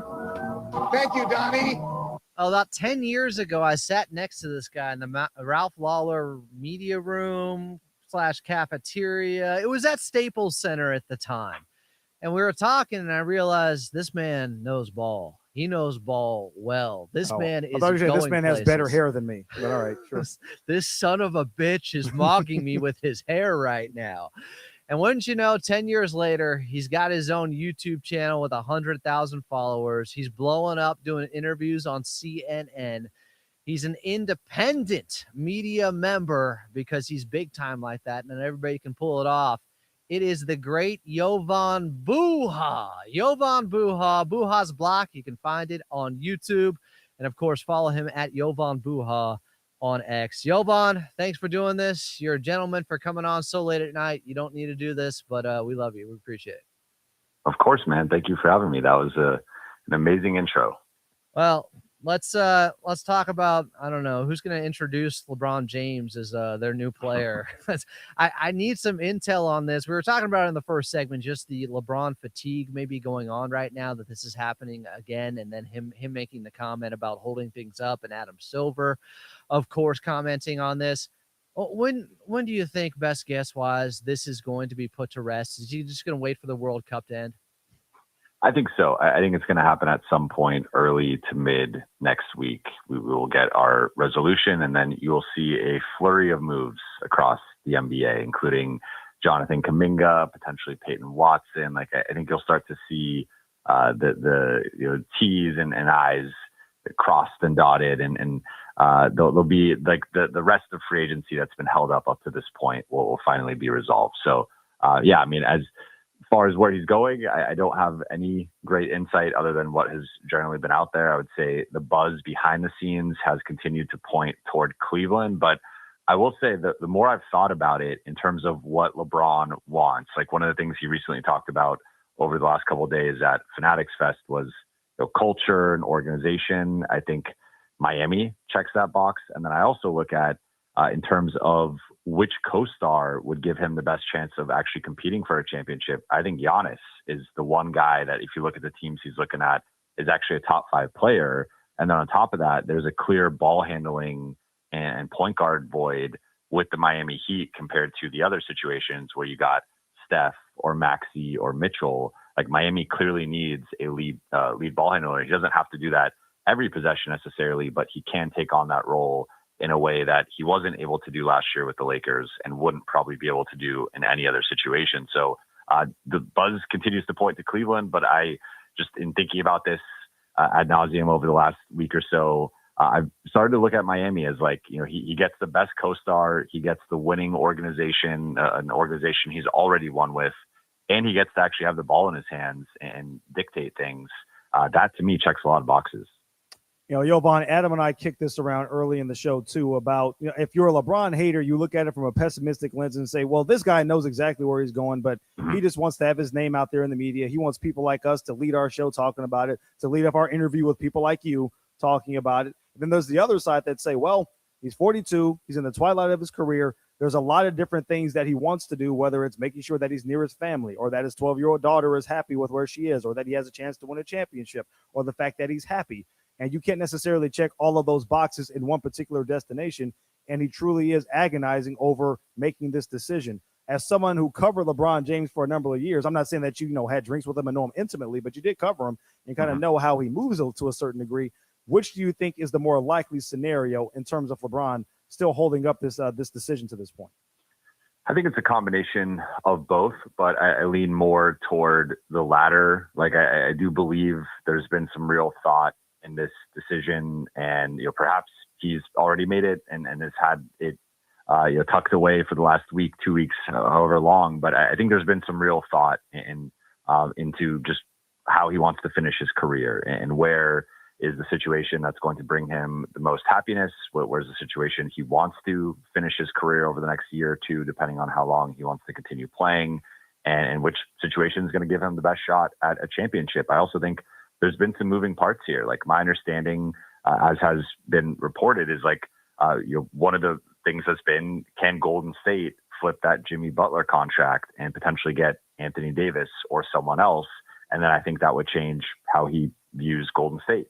And so I think there's also been a little bit of a pause in terms of, are any of these teams going to make a final move here to show him like, hey, we really want you, we're going for it. Because if he goes to Golden State, for example, like it's basically just him and Steph, and they'll probably re-sign Draymond, but that's the core, and there's not much else there. Whereas some of these other situations, you look at Philly, you look at Miami, you look at Cleveland, I just think they can make stronger cases, plus they're in the East. So I think he's been looking at that Golden State situation, trying to see if they're going to end up making a move with that Jimmy contract and potentially bring in AD or someone else. And if not, then I think he's looking East, and then he's deciding between going home or potentially Miami or Philly. So I get that, LeBron, as someone who has covered him for the past 6 years, he's a lightning rod. He's polarizing, and you can look at anything he does through an optimistic or pessimistic lens. And you also can't change people's minds. People are going to make their opinion on it, and it's going to be what it's going to be. But I would say with him, it's always a combination of that the first point and the second point. But I do lean more toward the second, of him truly taking his time here and wanting to make sure he's making the best decision.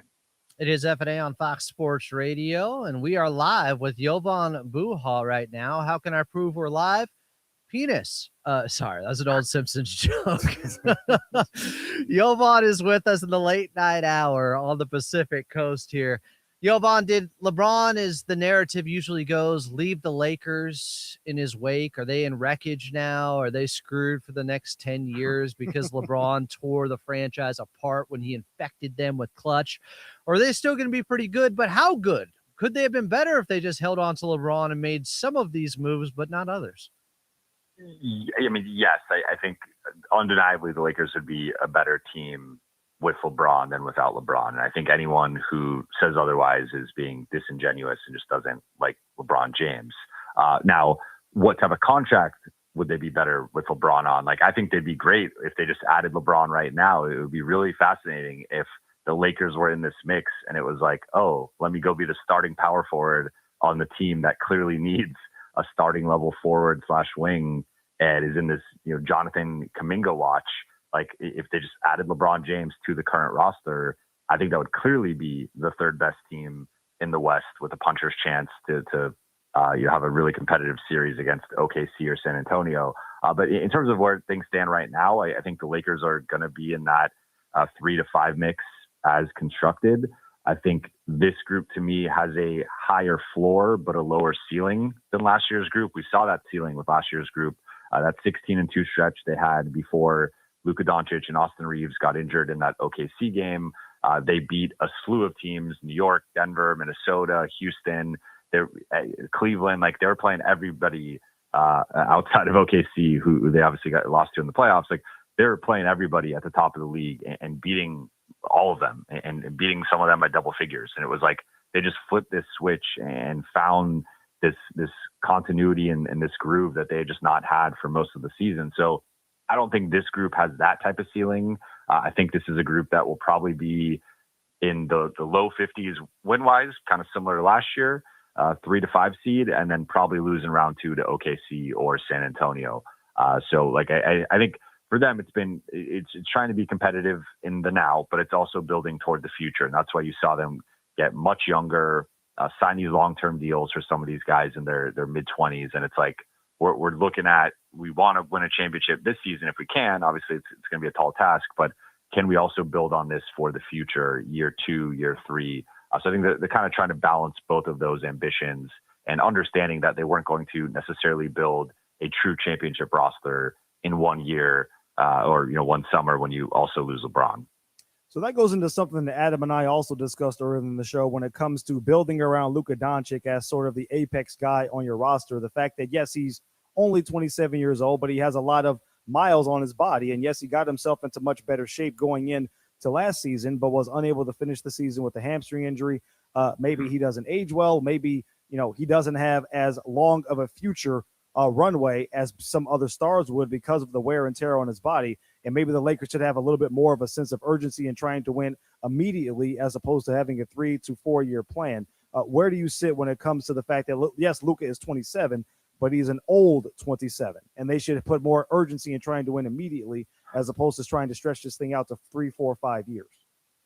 So I don't know if I'd go as far as to say he's an old 27, but what I would say is obviously there was, the last couple of years he's dealt with major injuries that did cause him, with 2024-25, he has that calf injury that is the injury that precedes him getting traded to the Lakers. And last year, obviously, the hamstring injury that takes him out through the end of the regular season and the rest of the playoffs. So it's been back-to-back years now where he's had major injuries. And that is something that, on like the one hand, it's been soft tissue stuff that isn't necessarily it's not like he's continually breaking bones or tore his Achilles or something, where some of that stuff can compound and be reoccurring and sort of indicate you're an injury-prone player. I don't think it's quite that, but it is something where the Lakers have to obviously take note of that and prepare that, and or you prepare for that. And I think going back to last season, the Lakers put a ton of mileage on him in the regular season in the form of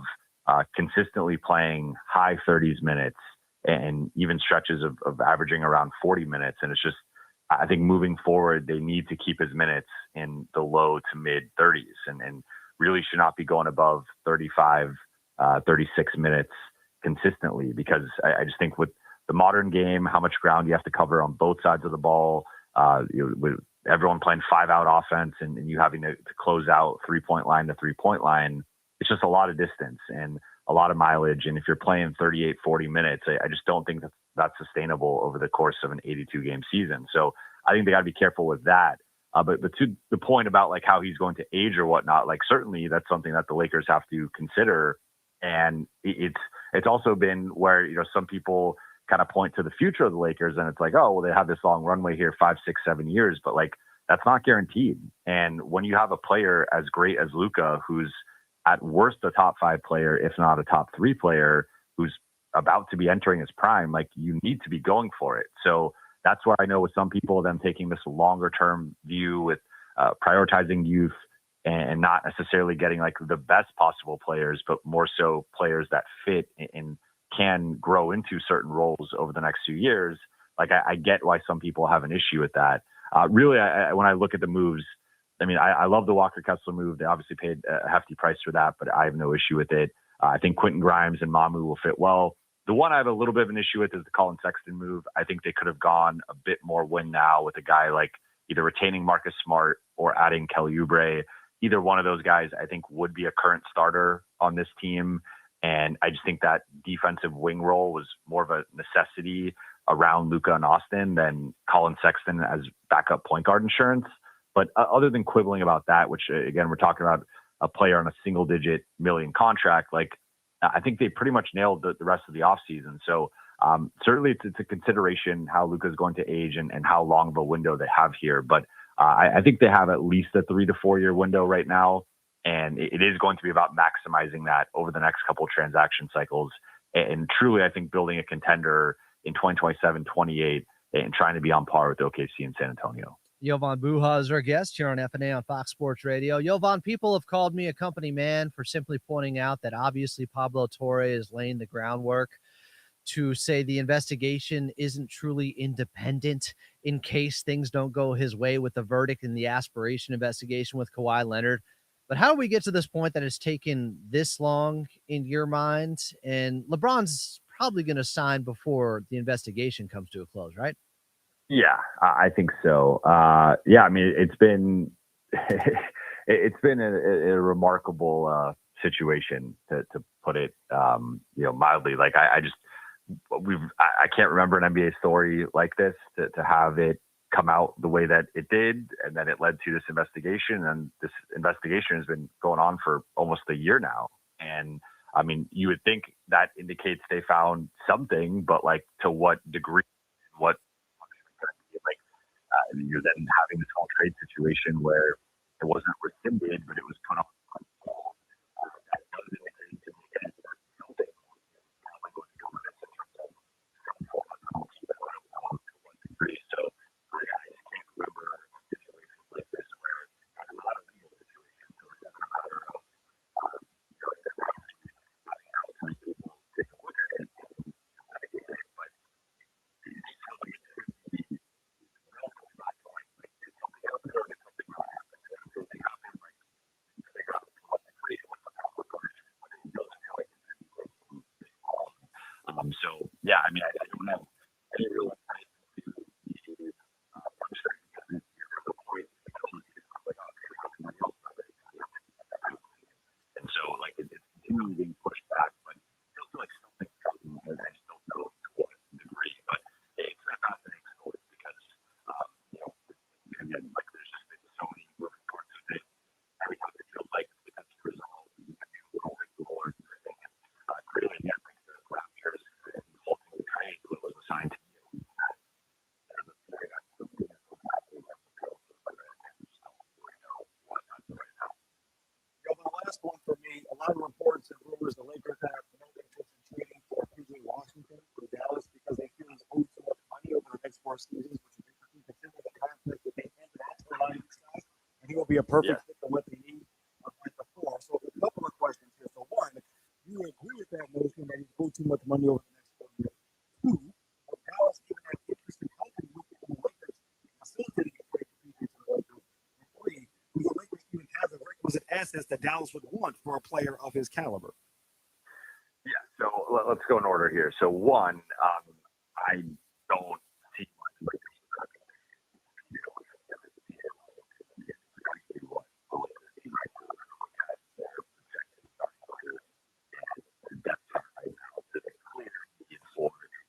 level defensive wing /forward. So like right now, I have Jake LaRavia penciled in as a starter, which some fans were upset with when I put out my projection. But I'm like, who else is going to start? Like maybe Zaire Williams, but they just signed him. His team option was declined by Brooklyn. He's a minimum guy. Like, are they going to start him? It's not going to be Jared Vanderbilt. He's never earned the full trust of JJ Redick. Adu Thero is a second-year player coming off of missing most of the year due to knee surgery recovery. Cameron Carr, I think, has been really impressive. I just don't know if he's ready to start and guard like 3s and 4s yet. I think that's a bit of an over ask. So just looking at the situation, I'm like, it might be Jake LaRavia who's starting. And like, I just don't think that's what the Lakers want or is good enough for them. So they clearly need a starting level wing. That is why they are pursuing Jonathan Kuminga. But I think in terms of fit and proof of concept, like PJ Washington was the starting wing on a finals team with Luka Doncic in 2024 in Dallas. So like we've seen it work. We've seen him come up in big moments. had the best series of his life against the Oklahoma City Thunder the year before they won the championship. So like, I just think there's something there with how he fits offensively next to Luka, his skill set, his ability to play off the ball, accepting his role. I think that's the big question with Kuminga. So I think he'd be a great fit. And he's just a better player than Quentin Grimes and Mamu and Colin Sexton. So if the Lakers are willing to give out 4-year deals to a couple of those guys and commit X amount of money, like I don't see why you wouldn't do that for PJ Washington. Now, as for the Dallas part of this, I'm of the belief that Dallas will trade with the Lakers. They just have to optically win the trade or at least hold their own in the trade. So to me, that would probably be at least 3 of the Lakers' 4 remaining draft assets. They have 3 second-round picks and 1 pick swap. I think Dallas would demand at least 3 of those 4, and likely the pick swap being the crown jewel of that trade. So maybe 2 seconds and a pick swap, something like that. And as for if the Lakers have enough, like I think it's arguable. You talk to people around the league, like typically 3 seconds is roughly the equivalent of 1 first. And Dallas, according to Mark Stein, has been shopping PJ Washington and Daniel Gafford. They've been looking for a first. So if the Lakers are willing to put the 3 seconds on the table or 2 seconds and a pick swap, that is roughly equivalent to a typical first-round pick. So if they can't get a first from someone else, I think the Lakers can make a competitive offer. It's just, is Dallas actually willing to pull the trigger on that, trade with the Lakers again, and risk their fans revolting for a second time? Like, you know, I guess maybe they'd like them helping the Lakers and like, hey, maybe you help Luka win a championship or something, because I know he's still huge in Dallas and they are hoping he comes back one day. But realistically, I could see why Dallas wouldn't do that. Maybe they just demand a first round pick for the Lakers. Lakers don't have that. It is what it is. But for the Lakers side, I just don't. I think they're posturing. I don't see why they would not be interested in PJ Washington. From CNN to FnA, that's quite the drop down. But you know what? This is what a great guy Jovan Buha is, and he's doing it live at midnight here on Fox Sports Radio. That's why he's one of my basketball North Stars, right up there. He, La Murray, myself. Sometimes I just have to hear Jovan's analysis on everything, which is why I'm always on Buha's block lurking. And make sure when you give him that next super chat, you tell him you heard him on FnA on Fox Sports Radio. Be humble, Jovan Buha, unlike Adam Oslin here. Jovan, we love you. Thanks for doing this. Thanks, man. You guys. Great to talk to you. There he goes. He's the best. Yes. That was very nice. That was special. That's not supposed to happen this late on a radio show from a guy who just got back from Vegas and probably wants to be with his family. And I feel like an a-hole now. No, I don't know why we did this. We should have taped it. Yeah. You know why we couldn't tape? Because of you, LeBron. Because news could have came out that you chose your team tonight. It's your fault. Take it easy, over there. I'm getting old. You are getting old. I'm glad you're the one that reached out to Jovan for this one and not me. So you're on his list, not me. Well, I like playing the bad cop. Yeah, exactly. You play it so well. What do you mean? It's natural for me? Just saying. Coming up next, tone deaf athletes and how much money they have in their pockets. I'll tell you a secret. It's a hell of a lot more than we do. I'll be pocket watching those. As we should. Coming up next, FnA on FSR. As one football with an FU comes to an end. Oh, no! Another football is about to begin. Let's go, boy. You know what time it is. Training camps are coming soon. Woo! And we'll have every team covered right here. Pocket quarterbacks. On Fox Sports Radio. I'm David Ortiz. When I lost my mom, she was only 46. And I lost my dad to cancer. It was the worst pain I ever felt. It made me think, what will happen with the people I love when my time is up? That's why I have life insurance. Ethos makes it easy. It's all online, take about 10 minutes, and you can get up to $3 million in coverage. Get your free quote at ethos.com/game. That's ethos.com/game. Paid testimonial. Time spent on application may vary. Online health questions. Drew McIntyre here from WWE. Wielding the Claymore can be a life of chaos. When I'm not dominating in the ring, Chumba Casino is how this warrior takes a wee break. With hundreds of online social games and new weekly releases, there's always something fresh to try. And those daily boosts, next level. Even my free time feels like Valhalla. So when life feels like a battle, kick up your feet, have some fun, and let's chumba. No purchase necessary. VGW Group. Void where prohibited by law. See T's and C's. 21 plus. Sponsored by Chumba Casino.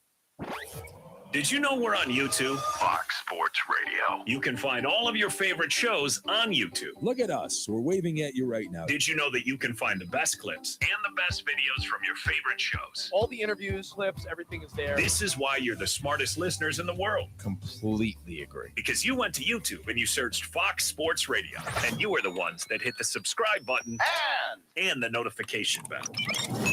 You're the ones that watch videos from Two Pros and a Cup of Joe with Jonas Knox, Brady Quinn, and LeVar Arrington. You can't even make this up. Dan Patrick, Colin Cowherd, Stu Gatz and Company. Live. It's so good. Cavino and Rich. Ooh, yeah. The Odd Couple with Rob Parker and Kelvin Washington. The Jason Smith Show with Mike Harmon. Think about that for a second. And the Ben Maller Show. Fox Sports Radio. On YouTube. Wow. By searching Fox Sports Radio. Check us out on YouTube. Subscribe. Hit that thumbs up icon and comment away. If you have unfiled taxes or are in debt to the IRS, this is important news. Did you know the IRS has programs specifically designed to help people struggling with tax debt? Powerful tax assistance programs that can save you thousands if you qualify. No one knows these programs better than the experts at Optima Tax Relief, America's most trusted tax resolution firm, A-rated by the Better Business Bureau. Their award-winning tax attorneys and licensed professionals have resolved over $3 billion of tax debt for their clients. One call to Optima can start the process, helping to put an end to your worries about wage garnishment, asset seizure, and other aggressive IRS actions. Find the best options to solve your tax problems. Call the experts at Optima Tax Relief today for a free consultation. Call 800-627-7754. 800-627-7754. 800-627-7754. Optima Tax Relief. Some restrictions apply. For complete details, please visit OptimaTaxRelief.com. One guy sees the whole board. I keeps it real, son. But here's where I got smoke with you, sir. The other guy sees what he wants. Kelvin, you're so full of it. I know they won the game, but I'm going to tell you, I'm going to give it to you real. They couldn't be further apart. Well, let me say it this way. Stop it. And that's why this works. It's The Odd Couple. Book it. With Rob Parker and Kelvin Washington. You know you make me wanna. Keep screaming. Weekdays at 7 p.m. Eastern, 4 p.m. Pacific on Fox Sports Radio. Ladies and gentlemen. Here they are. Their morning show is funny. Kind of set the tone for my day. This is the show that has Two Pros and a Cup of Joe. Who is Joe? LeVar Arrington, Brady Quinn, and Jonas Knox. So Roger Goodell, we talked about LeBron, who was at Fanatics Fest. Roger Goodell was there as well, too. And this courtesy of Sportico.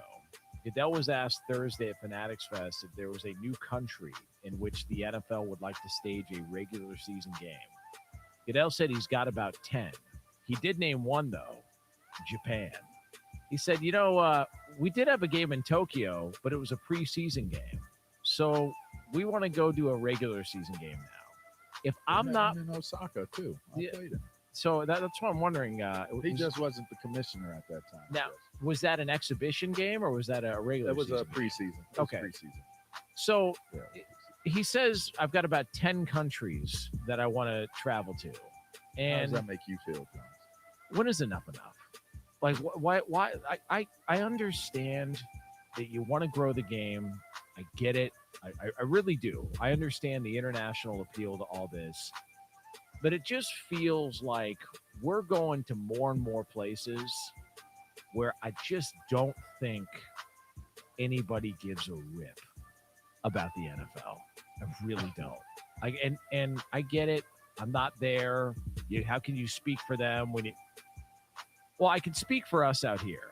And whatever this idea or process was to grow the game internationally, I don't know, man. I don't know that To get the rest of LeVar Arrington, Brady Quinn, and Jonas Knox, podcast by searching Two Pros and a Cup of Joe. Listen to Two Pros and a Cup of Joe weekdays from 6 a.m. Eastern, 3 a.m. Pacific on Fox Sports Radio.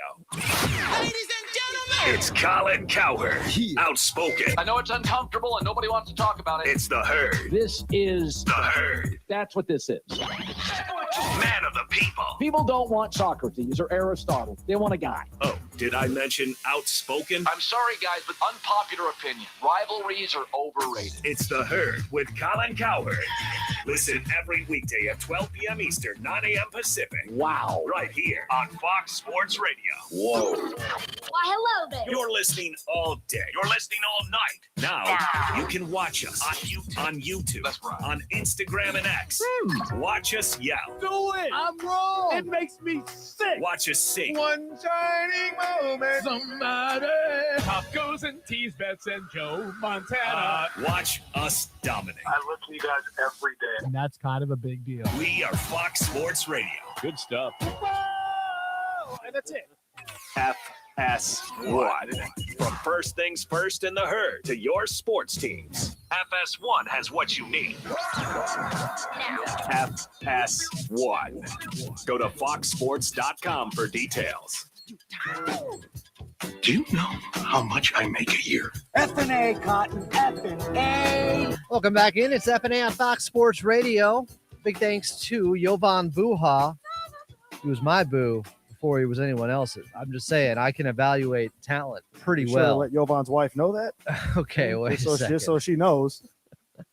I Still a didn't- line from our guy LeVar Arrington to put her up on game that he was yours first. Well, if we're being honest, I'm sorry, but he was mine. That boy the boy's was mine. I feel you. I got mine. you. With the iHeart app, you can stream us wherever you are. Catch us in all of our Fox Sports Radio shows live 24/7 in the new and improved iHeart app. Just search Fox Sports Radio in the app to stream us live all day, every day. And be sure to select Fox Sports Radio as one of your presets in the iHeart app so it always pops up at the top of your screen. Again, just search Fox Sports Radio in the iHeart app. So coming up in about 15 minutes, we'll get an update from Adam on this Clipper Kawhi Leonard aspiration situation. Oh, I got something for What you. the hell is up? We're asking what the hell is up with LeBron? What's taking so damn long? What's taking so damn long with the Kawhi Leonard situation? Where the hell you at, man? I mean, yeah, that's the question we're all asking. Where the hell are you at with it? Wachtell and Lipton? But one thing I saw earlier this week, and so Kyle Kuzma sent out a tweet and kind of eviscerating a lot of athletes who come out and complain about the fact that they, aren't really millionaires because they have to pay all these different taxes for everything, and he brought up a really good point. And this is because there was a viral clip from an interview that Odell Beckham Jr. did late last year on Ryan Clark's podcast, and it all of a sudden resurfaces. So now it's opening up this conversation again. Thank you for the genesis of this because I had no idea why this was the topic du jour lately. Yeah. It's because I don't know who posted it or where it came from. And there's also a CJ McCollum interview that was taken a little bit out of context, and I don't have audio of that one. But here's a little bit of a conversation that really blew up late last year, a conversation from Ryan Clark's podcast where Odell Beckham Jr. was talking about the plight of the highly paid athlete. I have $1 in my account right here today as we speak. I'm going to be straight for the rest of my life. No question, right? I don't think everybody is in that. And when you've sacrificed your whole life to get here and you're like, yeah, I played 10 years in the league. And I always explain this to people, like, bro, you give somebody a 5-year, $100 million contract, right? What is it really? It's 5 years for 60. You're getting taxed. Do the math. That's 12 a year, that you have to spend, use, save, invest, flaunt, like whatever, however, just being real. I'm gonna buy a car, I'm gonna give my mama a house, I'm gonna do, everything costs money. So if you spending $4 million a year, that's really $40 million over 5 years, 8 a year, and now you start breaking down the numbers. It's like, that's a 5-year span of where you're getting $8 million. Can you make that last forever? And you always hear the people who ain't us and ain't been in the position like, oh, well, that would last a lifetime. Yeah, this job that I've sacrificed my whole life for, they are giving me that. I didn't ask for the certain dollar amount or whatever, but we weren't taught about no financial literacy and all the way. We weren't talk about it all the time. We weren't taught this skill. First, I don't want to fully relitigate this whole controversy because it was a big topic of conversation last year, but the idea that they aren't taught financial literacy is a joke. The NFL has required rookies as part of their symposium to have a financial literacy course as part of their symposium since 1997. Somebody was ago. talking, but somebody else wasn't listening. That was my point at him. It was like, so the education is there, but are you like the Bart Simpson sitting in the back of the classroom with a book over your face and you're really reading a comic? Yeah. So the education is there. Whether or not you decide to actually apply it, that's up to you. Do you know how ridiculously, okay, you do know, everybody knows how stupid this is. Like, How are you going to be able to hold on to it and all these things? Like, okay, get a compound interest calculator. Yeah.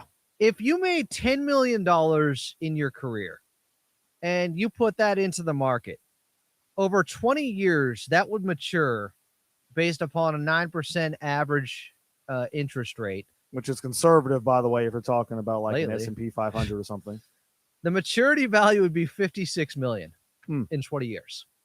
Like, if you go broke, you didn't have an accountant, you didn't have an education because apparently you didn't want to have that education, or you didn't pay attention, you didn't get out of it, and you didn't put anything into it, that's really on you. I'm sorry. Yeah, like Channing Crowder, and I wasn't able to get the audio of this, but he said this on his podcast as well. He was like, something to the effect of like, if you just have a decent nest egg, you can live off of the interest. He said if you have $6 million in investments with just a 5% annual return, $300,000 a year. If you can't live off of $300,000 a year, there's something wrong with you. I'm a dumbass. Like, it's like he put like, oh, I got to buy a car. I mean, you don't have to buy a Bentley. You can buy a Corolla. Yeah. I got to buy my mom a house. You don't have to buy her a mansion. I got to stunt. No, you don't.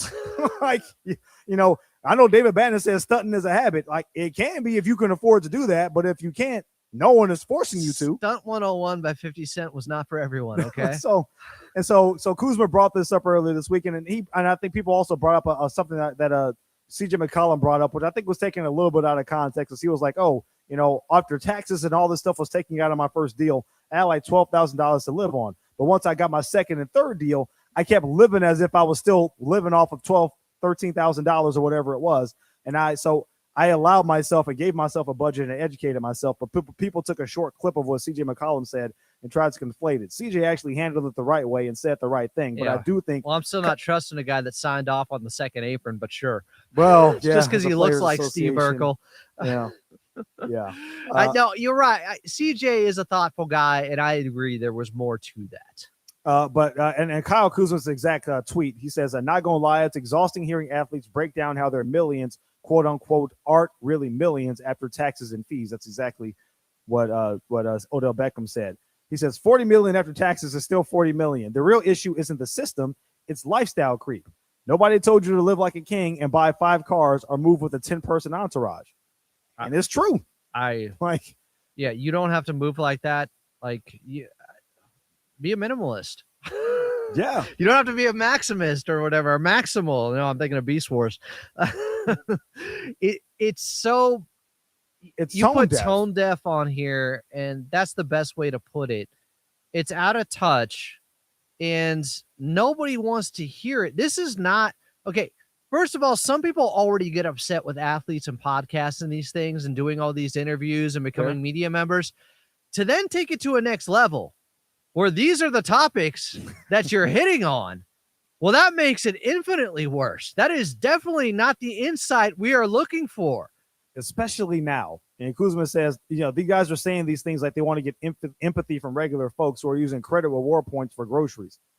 People can't afford to put gas in their car right now. And people are out here complaining. You mentioned Latrell Sprewell. He says, how am I supposed to feed my family on $5 million a year? So if you adjust that for him, that was 2004, that offseason that he didn't resign with Minnesota and decided to retire because they only offered him $5 million. Adjusted for inflation for today's dollars, that's just under $9 million. How am I supposed to feed my family on $9 million a year? I don't know. I feel like there's a couple of 100 million people in this country that can find a way to make that work. Are they sprinkling diamonds on their dinosaur eggs or whatever Chappelle was doing in that one episode where he was living lavish to the nth degree and just taking it to a ridiculous place? It sounds like it, right? That's not necessary. There are other ways to live that could be more rewarding and fulfilling. Hey, do what you want. Sure. But the complaining about it, like they're the only ones getting taxed. Like, are you kidding me?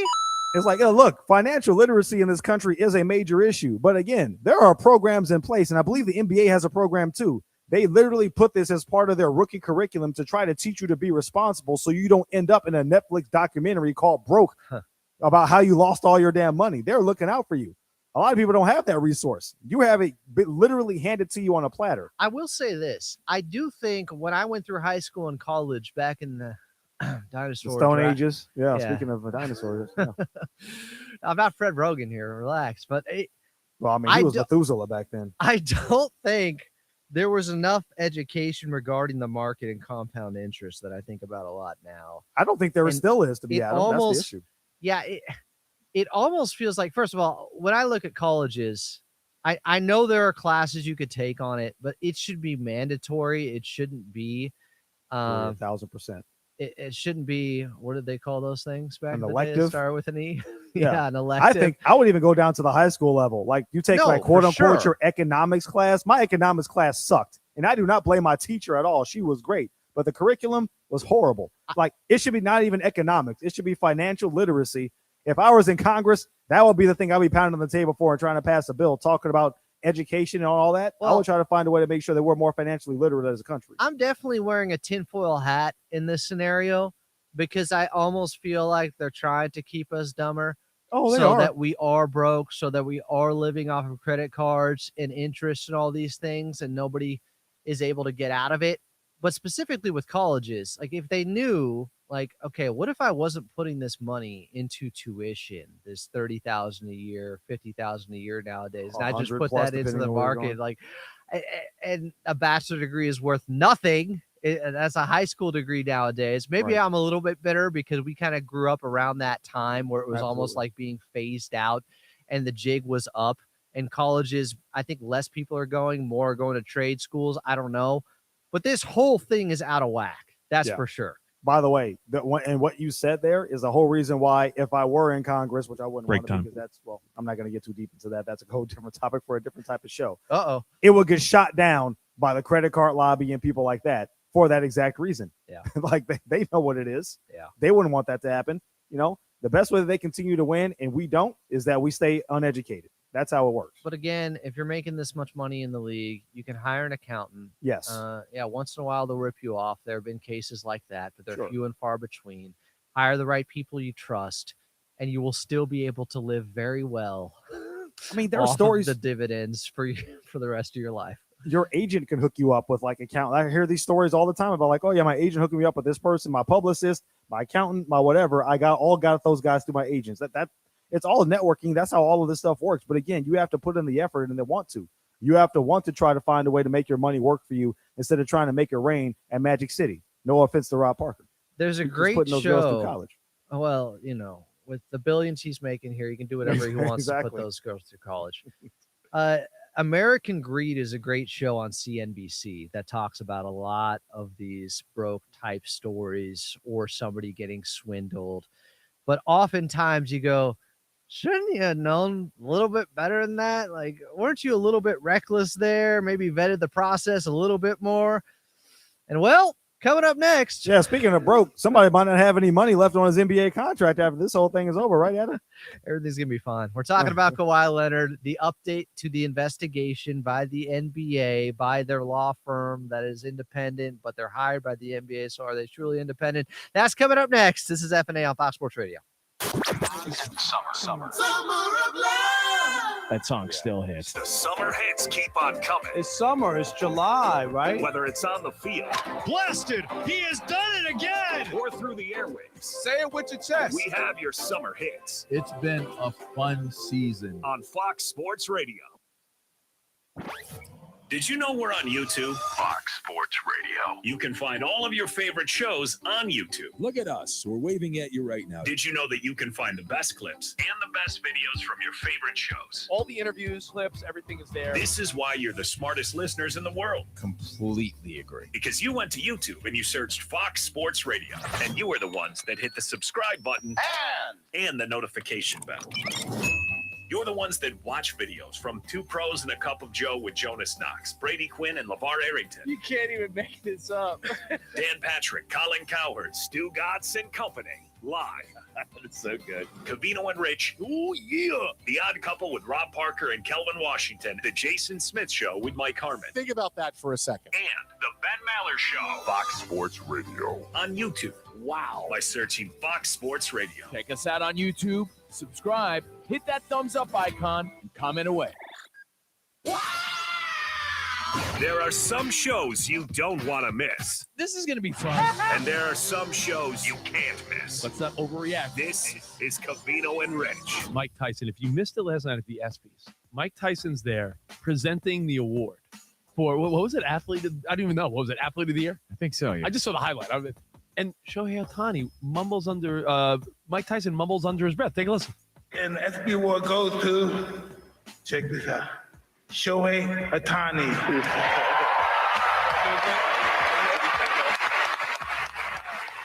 Shohei could not be here tonight. He sends his gratitude and appreciation to ESPN and everyone who voted for him. Shohei's the guy. Shohei's the guy. So huh? Jake Paul accepts it on his behalf, and then Tyson asks him, the mic picks it up. Shohei the guy, right? Because he's saying basically, I don't know, is that a guy or a girl? I don't know. Mike, where you been? And But it's I'm Mike. not I'm surprised. picturing Mike Tyson sitting at his ranch, smoking weed, just loving life. But I'm just shocked that he doesn't know the name. No, Shohei it shows Ohtani. you how Shohei Ohtani. it shows you how much in his bubble he is and how little he cares about anything else outside of boxing and his own life. Because we're talking about one of the biggest stars of our lifetime, like the Babe Ruth of baseball, who transcends baseball and sports. He's an international superstar, yet Mike Tyson doesn't know. But if Mike Tyson's not watching sports highlights and he doesn't watch baseball, and I doubt anyone's really talking to Mike about baseball, and he's not in the circles you're in, meaning like you're just making excuses. No, but I'm saying, hey, this is Cheech and this is Chong, and you're listening to Covino and Rich. So listen up. To get the rest of what Covino and Rich said, podcast it by searching Covino and Rich. And as always, you can hear Covino and Rich weekdays at 5 p.m. Eastern, 2 p.m. Pacific on Fox Sports Radio. This is the Jason Smith Show. Check this out. Pay attention. With Mike Harmon. I say this again. I'm going to have to duck because people are going to swing at me. Understand, the United States problems in soccer aren't as bad as you think they are. When you look at all the totality of all these best teams in the world, and you see that the United States had a bad game and all the mistakes we made, this doesn't mean that the United States doesn't need some kind of change, but it doesn't mean break it all up and start over again and go all the way back to the beginning and put all new youth leagues in, get new coaches. I mean, if more evidence goes on, you see the best teams in the World Cup don't know how to handle situations. I just watch England do it. Just watch France do it. Just watch Norway do it. Just watch Brazil do it. I watch them all do it. They all did. These are the top 5, 6, 7 teams. You're listening to Jason Smith with Mike Harmon. Weeknights at 10 p.m. Eastern, 7 p.m. Pacific on Fox Sports Radio. Ladies and gentlemen, this is The Odd Couple with Rob Parker and Kelvin Washington. We enjoy rivalries. We enjoy dynasties, and we need it. And I think the idea that, everybody ain't going to win. You know who won dag near the entire 60s? The Celtics. You know who won? It was dag near the Celtics or the Lakers every year in the 80s. The 90s, if Jordan doesn't leave, it might have been him in one Piston year. You know, the 90s Cowboys, because they went to 3 Super Bowls, and you got familiar with who they were, and you knew the tight end, you knew the fullback. Yeah. I'm simply saying, dude, I get the sentiment. We're giving her a fair shot, and we're doing this. I think it was better. I think it's even better when you have rivals, when you have teams that are great, when you had Warriors, Cavs, and I knew I was getting ready to see LeBron. Can he have, they're going to bounce back. They won 3-1. They came back down 3. And then how they bounce back, they get KD. These things to me make it great. This is The Odd Couple with Rob Parker and Kelvin Washington. Weekdays at 7 p.m. Eastern, 4 p.m. Pacific on Fox Sports Radio. One more Dan Patrick. That sounds like he might be touchable. One more Colin Cowherd. Be honest about it. How about some more Covino and Rich? Fox Sports Radio Nation, your thoughts? The most inclusive show on Fox Sports Radio. More Fox Sports Radio? Any way you want this, I can make it happen. Then it's yours. All of it. We love it! Download the iHeartRadio app and indulge while you do things. Do it! That's a good thing. This is Fox Sports Radio. To find FS1 on your television, go to foxsports.com for details. Go!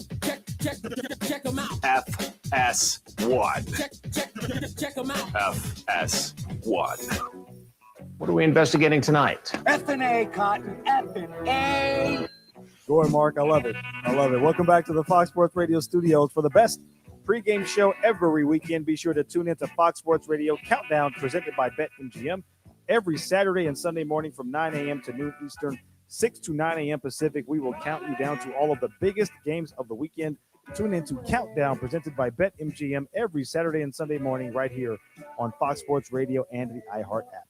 So basically, we got an update from The Athletic about the investigation going on with Kawhi Leonard and possible cap circumvention involving the Clippers, which put the trade to Toronto on pause. Not because the league stepped in, which I tried to tell everyone right away. It's because Toronto wanted to wait to see what the fallout could be, because they realized if they trade for Kawhi, all of a sudden they realize this, and he gets suspended and he's on their team, that does not help them.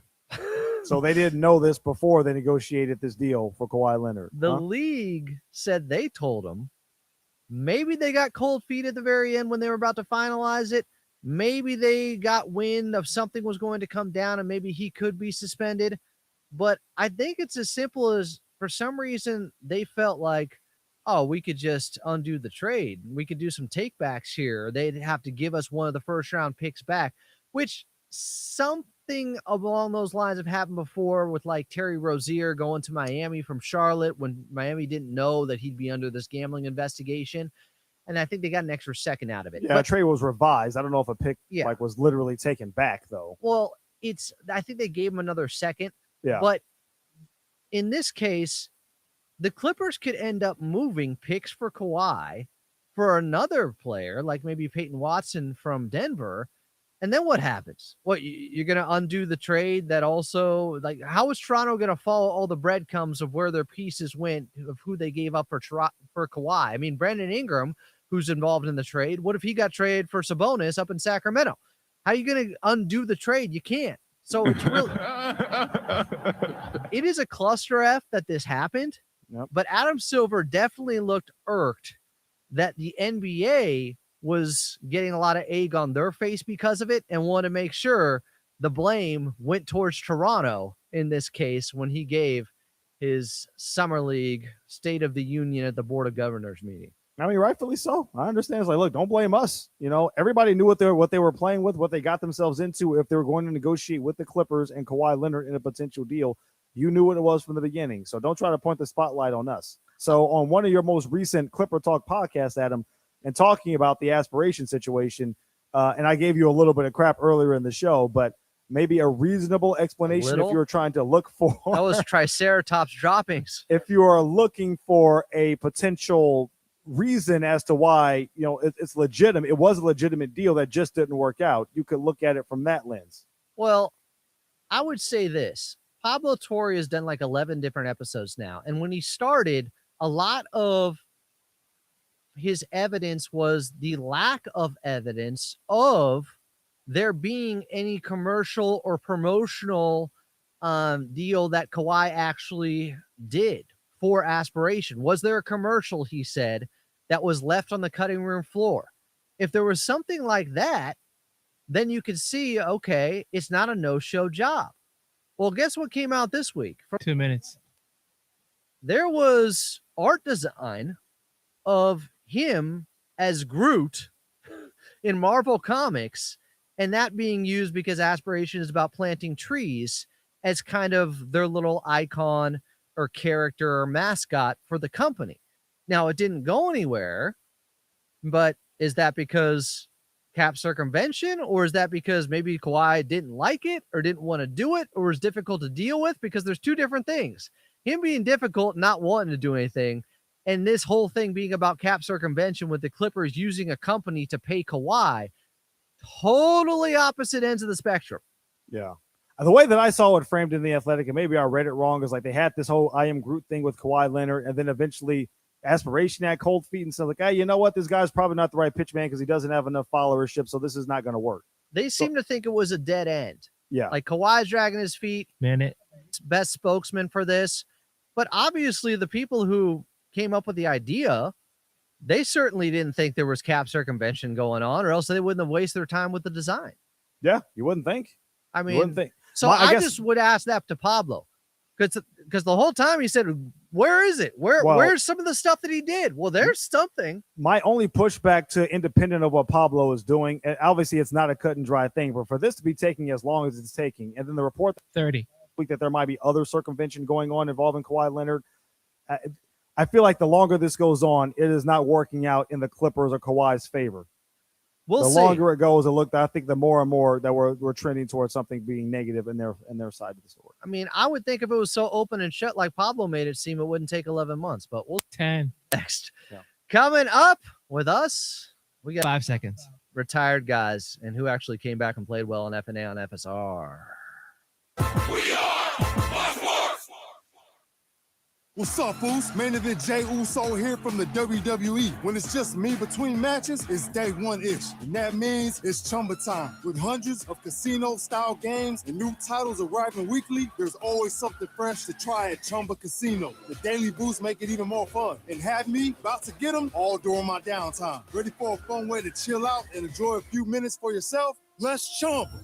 No purchase necessary. VGW Group. Void where prohibited by law. See T's and C's. 21 plus. Sponsored by Chumba Casino.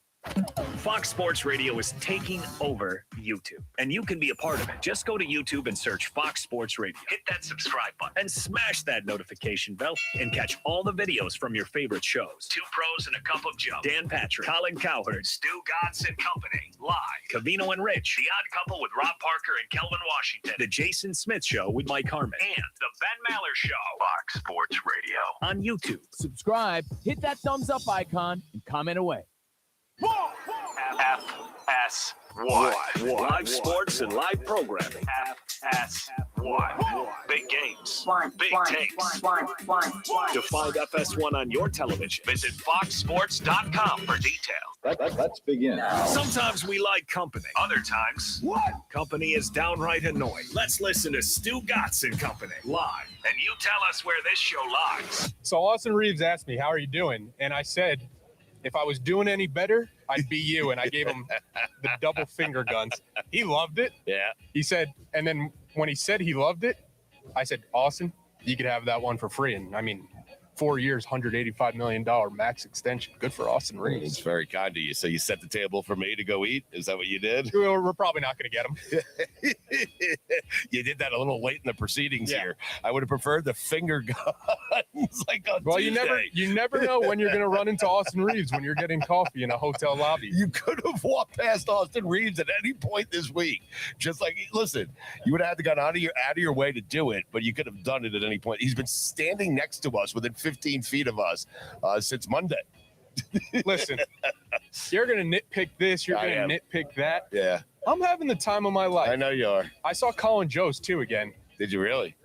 Me and Colin Jost, off air, have one of the best relationships here. That's great. It doesn't translate to getting him onto the show. Well, it's parlayed into nothing. I mean. Well, it's parlayed into a little friendship with Colin Jost, where I see him this year. We both love Carolina. Right. That's what we bonded over last year. Mm-hmm. I knew we could bond over. He didn't remember me. Right. But I knew I could get that bond back with him because of how strong our bond was last year. Yeah. I asked him, what do you think about the Mike Malone hire? Right away, his face lit up. He was like, finally, somebody asked me about Carolina. I've been dying to talk Carolina. Sure. He said he loves the hire. Yeah. And then as he was walking away, he said, it can't be worse than the. To hear more from Stu Gatz and Company live, just podcast it by searching Stu Gatz and Company. And as always, you can listen live weekdays 3 Eastern, noon Pacific on Fox Sports Radio. This is The Herd. You got to be consistent. With Colin Cowherd. I check. Is Messi the best male athlete of all time? Well, no, he's not. He's not the best athlete. I mean, Tom Brady is the most productive, accomplished football player, and has never been close to the best athlete, maybe even in high school on his own team. Jokic been the best NBA player for most of the last decade. He's not the most athletic guy on the Denver Nuggets. Was Tiger Woods a great athlete? It's interesting. I mean, Messi is 5'7" and 150 pounds. I mean, there are rides at Disneyland. You got to check twice to see if he can ride it. Let's be honest about it. He's 5'7". I mean, he's a small guy. Is he a great athlete? We always do this. We have trouble separating. Most athletic means you can jump out of the gym. Best athlete, there's a lot of stuff that quantifies that. This is The Herd with Colin Cowherd. Wow. Weekdays at noon Eastern, 9 a.m. Pacific. Why, hello there. Two pros and a cup of Joe, putting the more in mornings. I don't even know what that means. No one knows what it means, but it's provocative. Jonas Knox. How you doing? I'm Jonas from Champion Roofers. I'm here to check out your leak. Brady Quinn. LeVar Arrington. Now that's a teammate right there. Can you think of a better combination? I can think whatever I want. That's what I thought. It's two pros and a cup of Joe. Weekdays at 6 a.m. Eastern, 3 a.m. Pacific on Fox Sports Radio. The most fearless voice in sports is on FS1. The one and only Colin Cowherd is bold, unique, and outspoken. Wow. You can see him on The Herd, weekdays at noon Eastern on FS1 in the Fox Sports app.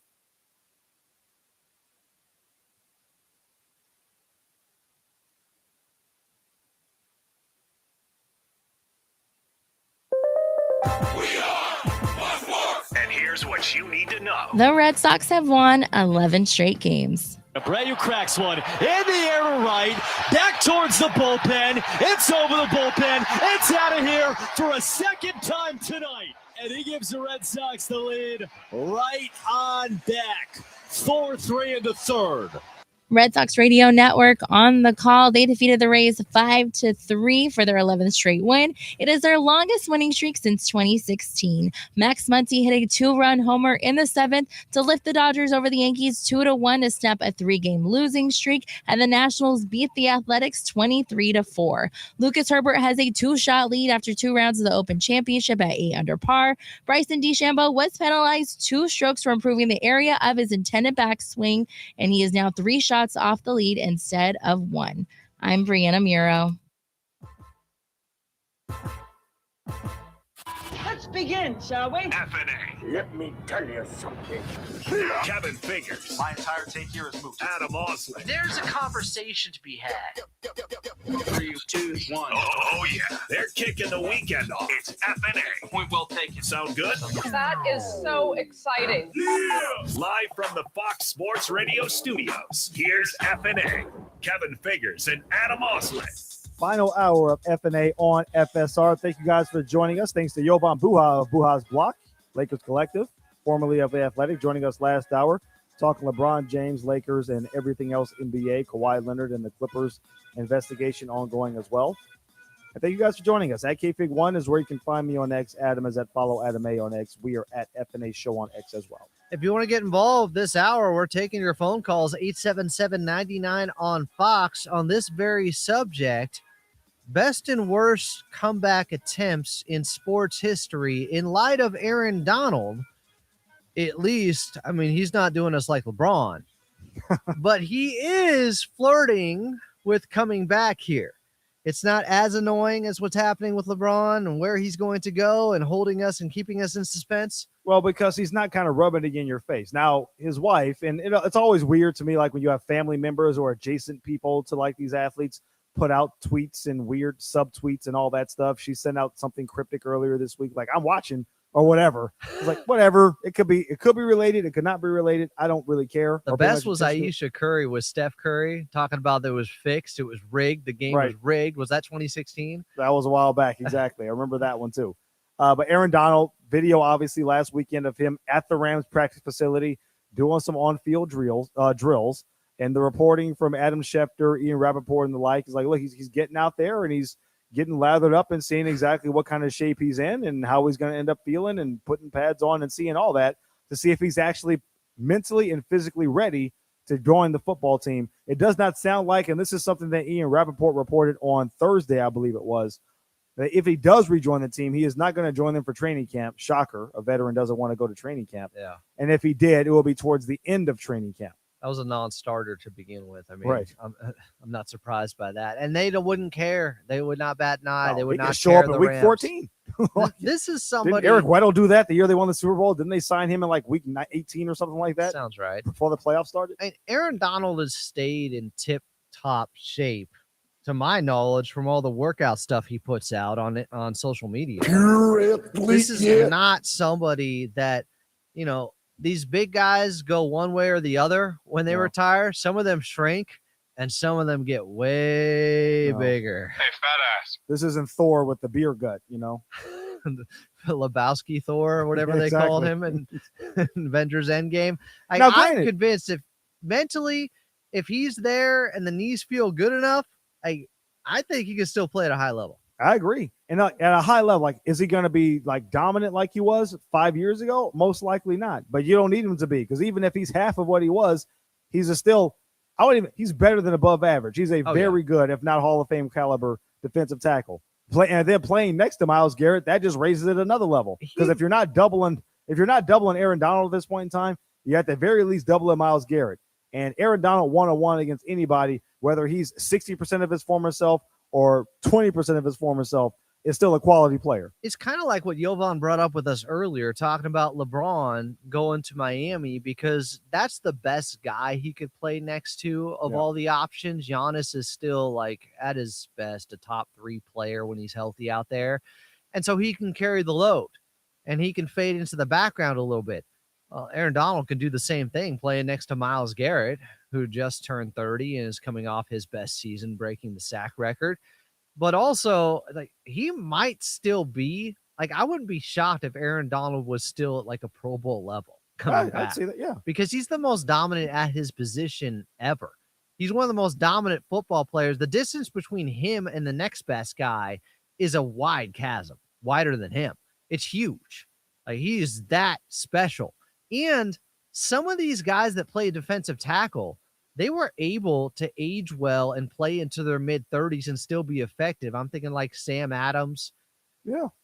Even Warren Sapp, who was a different type. I mean, a guy who shoot, like, Sam Adams was kind of now someone like him, he was more of a run stuffer anyway, so he wasn't necessarily super active. But I'm thinking like small, relative term if you're talking about defensive tackles. But like a guy like Warren Sapp, I think played until he was 36 or something like that with the Raiders and was still effective. He was still a good player at that point in time. Yeah. So guys who play on the interior like that, they age better than the edge guys who Reggie White might be unique because he was more of a power guy than a speed guy off of the edge.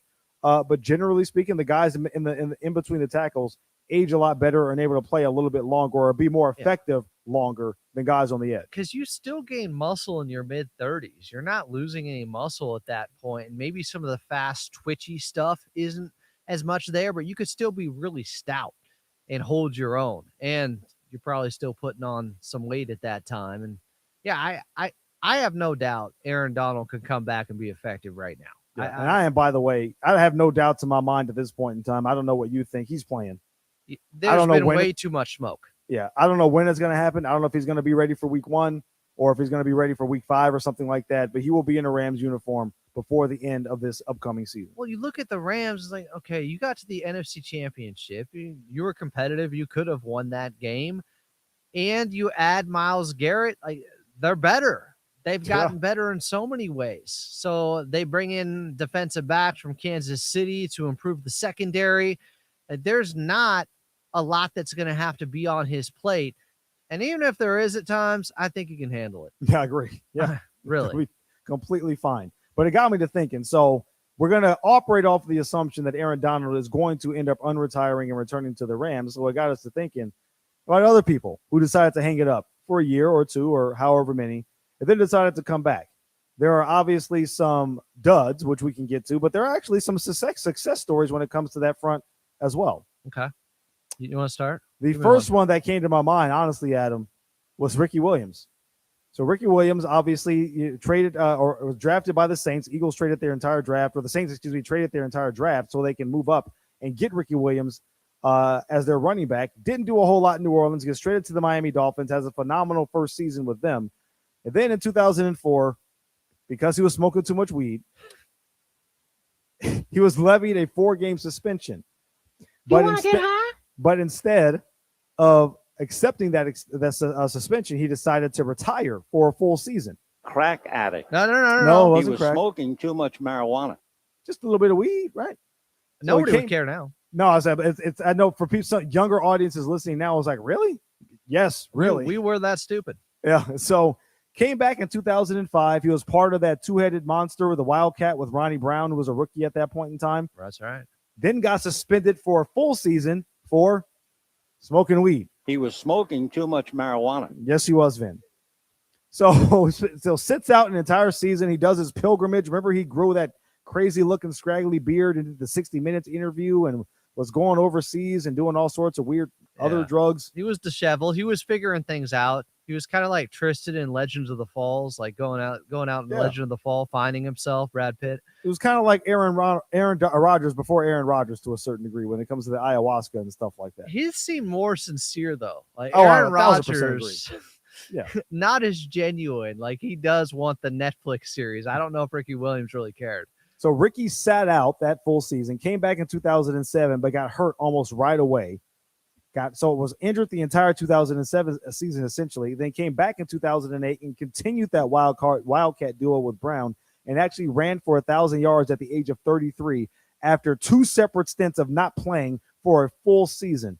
I think at the running back position, I don't have him on my list, but we remember the saga of Le'Veon Bell, how he had the contract stalemate with the Pittsburgh Steelers and sat out an entire year, and then all of a sudden he goes back with the Jets and he can't run. He can't play anymore because it took too much time from a position like that for him to be able to come back and be effective. And yet someone like Ricky Williams was able to basically miss 2 full seasons non-consecutively and come back and be almost as effective as he was when he was at his best. I remember he lost weight when he came back too from his first stint in Miami, and he looked faster at times. Like, he wasn't running over guys as much as he was early in his career.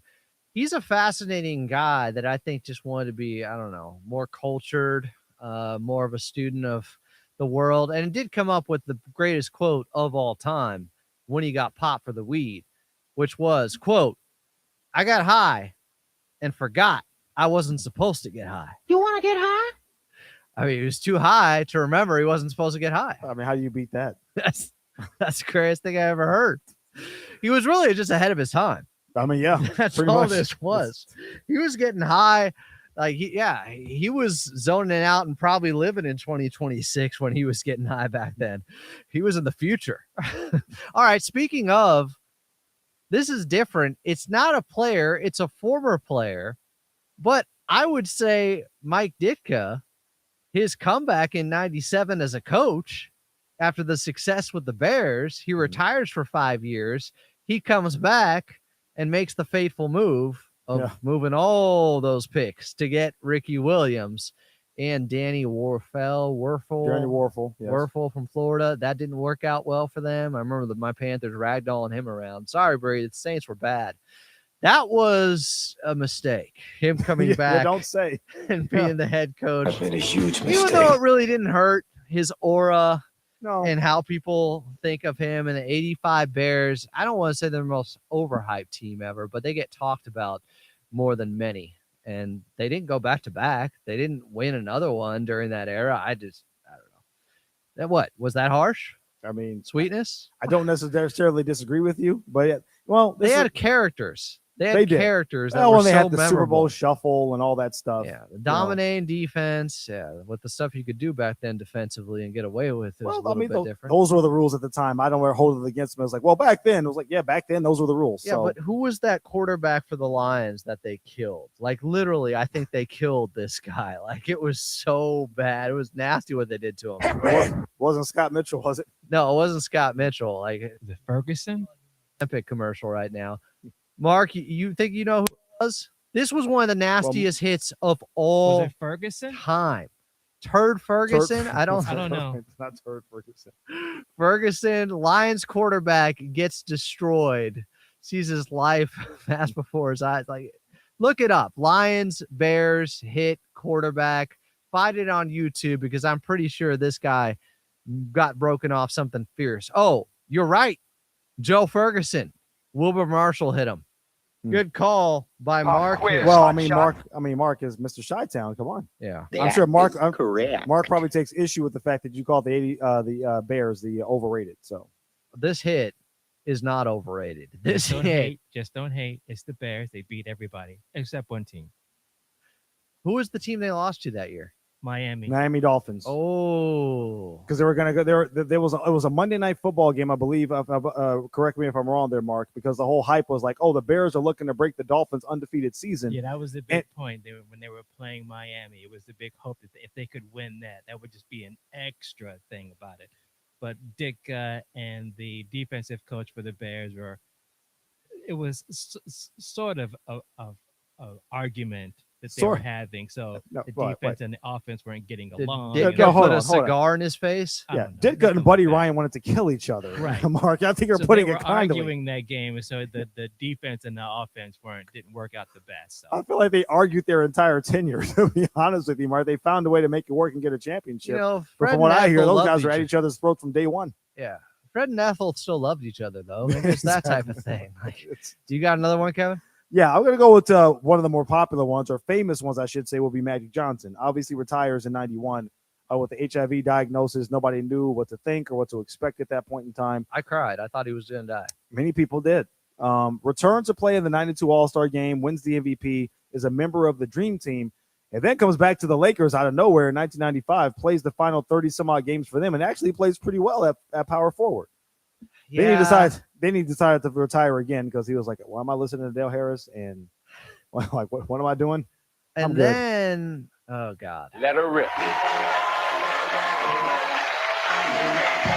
You know, from Los Angeles, it's the Magic Hour. And now, the man of the hour, Magic. Thank you. So Magic Johnson had a very short-lived and very unsuccessful late-night show. But you know what? Considering all of his other business successes, I think he can afford that dud. You're right. I'll give him that one. Doesn't taint his because I legacy feel like at all. almost everything else that he has done has turned to gold. So I'll give him the Magic Hour not working out that well for him. I got a guy who had a good comeback and then a bad comeback. Ooh, I think I might know where you're going. Okay. So Muhammad Ali. That's it. Absolutely. Was a conscientious objector to the war in Vietnam, goes to jail, gets out, beats who in the Rumble in the Jungle, but Foreman, before the Foreman girls, before we knew Way him for before that. before this was Foreman in his prime. His weird crab punches, but they were strong, and he had an interesting style. He absorbed all of them. Yeah. Had George Foreman tire himself out. He does Phenomenal that strategy. in the first comeback and beats George Foreman. But then in the second comeback, he goes down something fierce from Larry Holmes. In the fifth, my ass I goes think he down. was 38, and it was embarrassing. It's embarrassing. It was his first TKO Right. of his career. Not Yeah. great. It's well, I mean, I feel like that's a story with a lot of these boxers. I mean, there's a lot of guys you can probably put on this list. It was like, he held on for probably about 6-7 fights too long. Yeah. Yeah, but Muhammad Ali was it wasn't that many, but his last 3 or 4 is kind of like, we could have done without that. If you're screaming, I am the greatest all the time, and have the most bravado ever, it may take longer for that guy to realize he doesn't have it anymore. Yeah, And just it a did. little bit. There's a level of irrational confidence that you need. Yeah. I'll stick with a boxer, by the way, because this is one of the most iconic of all time, Sugar Ray Leonard. So Sugar Ray Leonard retired for 4 years, came out of retirement, no warm-up fight, moved up to middleweight, and fought Marvin Hagler, who for like 7 straight years was kicking everybody's ass. And out of nowhere, Sugar Ray Leonard ends up wearing out Marvin Hagler and actually winning the middleweight championship. To this day, one of the great fights and great results of all time. All right. I'm going to go off the grid a little bit into an area I don't know that well, but I do remember this somewhat because of one reason. Borg retired from tennis at 26. Yeah. And when he returned in 91, he was still using wooden rackets. The technology had improved, and he didn't. He was at a disadvantage the entire time and wasn't the same guy. Maybe because of that. I don't know. He was a purist. So this would have been the equivalent of Phillip Rivers came out of retirement last year to play for the Colts, and he wore a leather helmet. It's basically what Bjorn Borg did when he came out of retirement to play tennis. That didn't make a lot of sense to me. Well, I mean, I do what makes you comfortable, I guess. Comfortable getting your ass whooped with old technology. Speaking of Phillip Rivers, by the way, they didn't win any games with him under center with the Colts, but I think all things considered, for a guy that didn't play for 4 straight years and literally joined the team at the end of the season, 63% completions, 4 touchdowns, 3 interceptions. He could have been a lot worse. Yeah. So I actually give Phillip Rivers credit for even agreeing to do it. with no training camp, with like a bye week of like a week and a half of practices under his belt to come in and play into the NFL after 4 seasons off. I thought he showed himself pretty damn well. I think that might be as impressive a feat as we're going to talk about on these lists. I got another bad one because I tend to veer towards the negative. I feel the conflict within you. Let go of your hate. I didn't realize this until we came up with this segment and topic.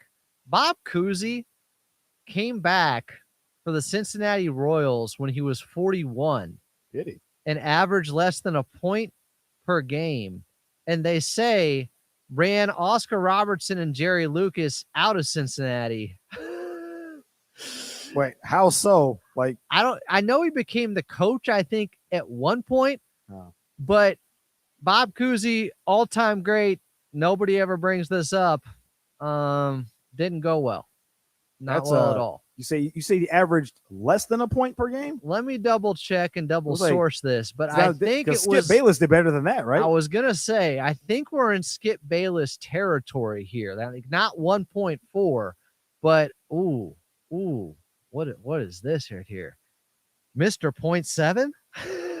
0.7. He averaged 0.7. Now he played 7 games. Okay. And he only got 5 minutes per game. All right. Thoroughly washed was Bob Cousy at this time. I don't know what he was thinking. He still shot those free throws in that scene in Blue Chips, though, and made like 50 straight or whatever it was. See, there you go. Wasn't that Cousy?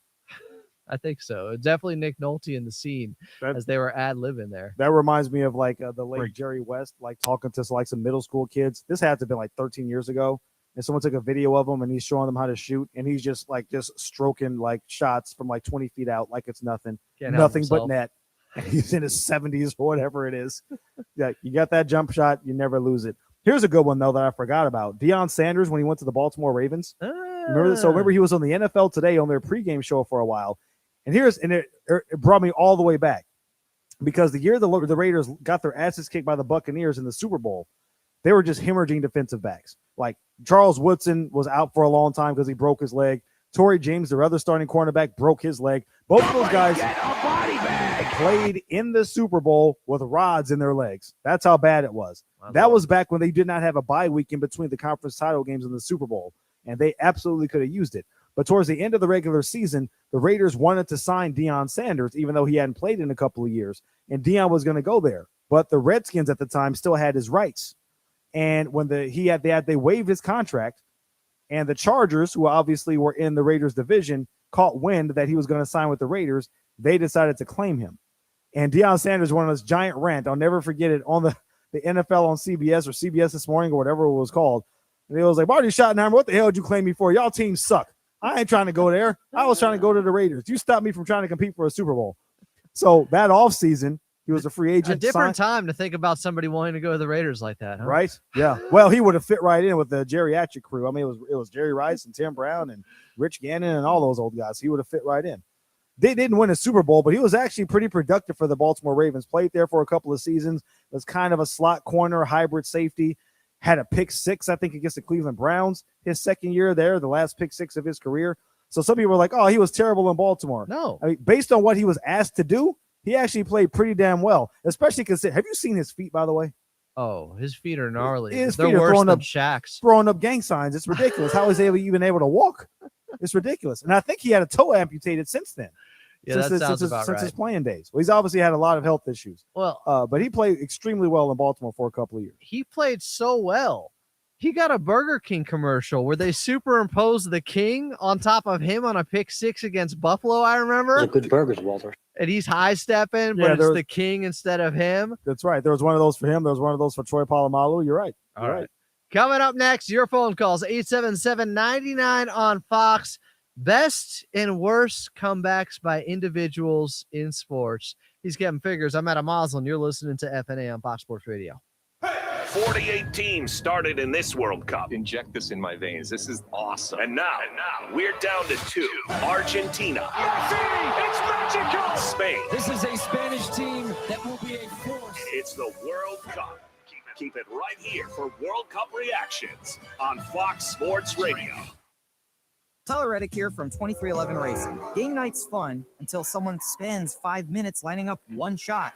Chalk, breathe, re-chalk, Still aiming. While they figure it out, I fire up Chumba Casino. I can spin anywhere, anytime, and there's always a new social casino game every week. Spins happen way faster than that shot. Play now at ChumbaCasino.com.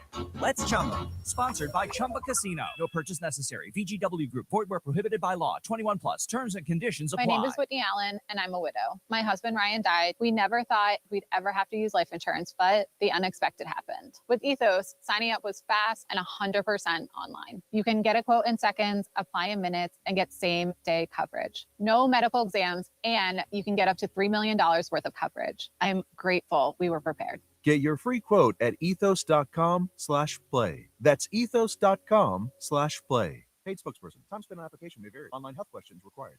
If you have unfiled taxes or are in debt to the IRS, this is important news. Did you know the IRS has programs specifically designed to help people struggling with tax debt? Powerful tax assistance programs that can save you thousands if you qualify. No one knows these programs better than the experts at Optima Tax Relief, America's most trusted tax resolution firm, A-rated by the Better Business Bureau. Their award-winning tax attorneys and licensed professionals have resolved over $3 billion of tax debt for their clients. One call to Optima can start the process, helping to put an end to your worries about. See, now I don't feel bad as much anymore for that Clipper slander a couple weeks ago. You're throwing digs at the Raiders now? Experts at Optima Tax Relief today for a free consultation. Call 800-627-7754. 800-627-7754. 800-627-7754. It hasn't been an easy ride, that's for sure. Optima Tax Relief. Some restrictions apply. For complete details, please visit OptimaTaxRelief.com. I was alive. Did you know we're on No, YouTube? no. My dad did buy me. There's multiple pictures of me though in a AFC Championship Raiders 2002 T-shirt. Videos from your favorite shows. All the interviews, clips, everything is there. This is why you're the smartest listeners in the world. When Metallica Because you went to performed YouTube and you in the searched parking Fox lot of the Sports Oakland Radio, and you were the Coliseum. ones that hit the subscribe button and the notification. Crazy stuff. There's still video of it on You're the YouTube. ones It's that amazing. watch videos from Two Pros and a Cup of Joe with Jonas Knox, Brady Quinn, and LeVar Arrington. You can't even. Wait, you're from up in that area? Patrick, Are you a Colin Niners Coward, fan? Stu Gatz and Company live. It's so good. Oh, like Big Mike? Ooh, yeah. The Odd Couple with Rob Parker and Kelvin Washington. The Jason Smith Show with Mike Harmon. Why are you a Panthers fan? And the Ben Maller Show. Fox Sports Radio. On YouTube. Wow. By searching Fox Sports Radio. Check us out on YouTube. Subscribe. Hit that thumbs up icon and comment away. He's Steve Cavino. Kick it. He's Rich Davis. I thought of like the worst idea possible. It's Cavino and Rich. We are in a serious situation here. They're dropping knowledge. Everything about it. I think they still are. We get an interview with Jay-Z and Cavino's like, yo, quick pick. And Jay's like, no. He's like, nah. What up, Cavino and Rich? It's Cavino and Rich. Bringing it to the entire nation. Weekdays comes at along 5 with p.m. winning. Eastern, 2 p.m. Pacific on Fox Sports Radio. I don't know. I feel like Eagles And fans now, are the worst. Here's but a little that's because I'm a something Washington that you fan. missed from the Ben I Maller don't know. Show. Something about Eagles Avoided it fans. long enough. Let us discuss the question. Conor Cowboys McGregor, fans. historic UFC return. Maybe it's just because I argue with those Set a fan record bases for that Paramount I'm a Plus, little and biased. the But gate was also a I- record. However, what is the moral? yeah, there's of nothing the they really story? can What is say. the They're moral pretty of embarrassing. the story. So I've got Mac. Have a come to realization got moment. some, red Now hot that LeBron's Tiger gone, a lot of those Bomb and annoying Don Laker fans were LeBron all fans. of these things together. They have never been combined together before, and we are going to have a delicious. No, the annoying fans of the wonderful Lakers were full LeBron sandwich fans. is what we're gonna have. All right. So first of all, this is simple. You asked, what's the moral of the Conor McGregor story?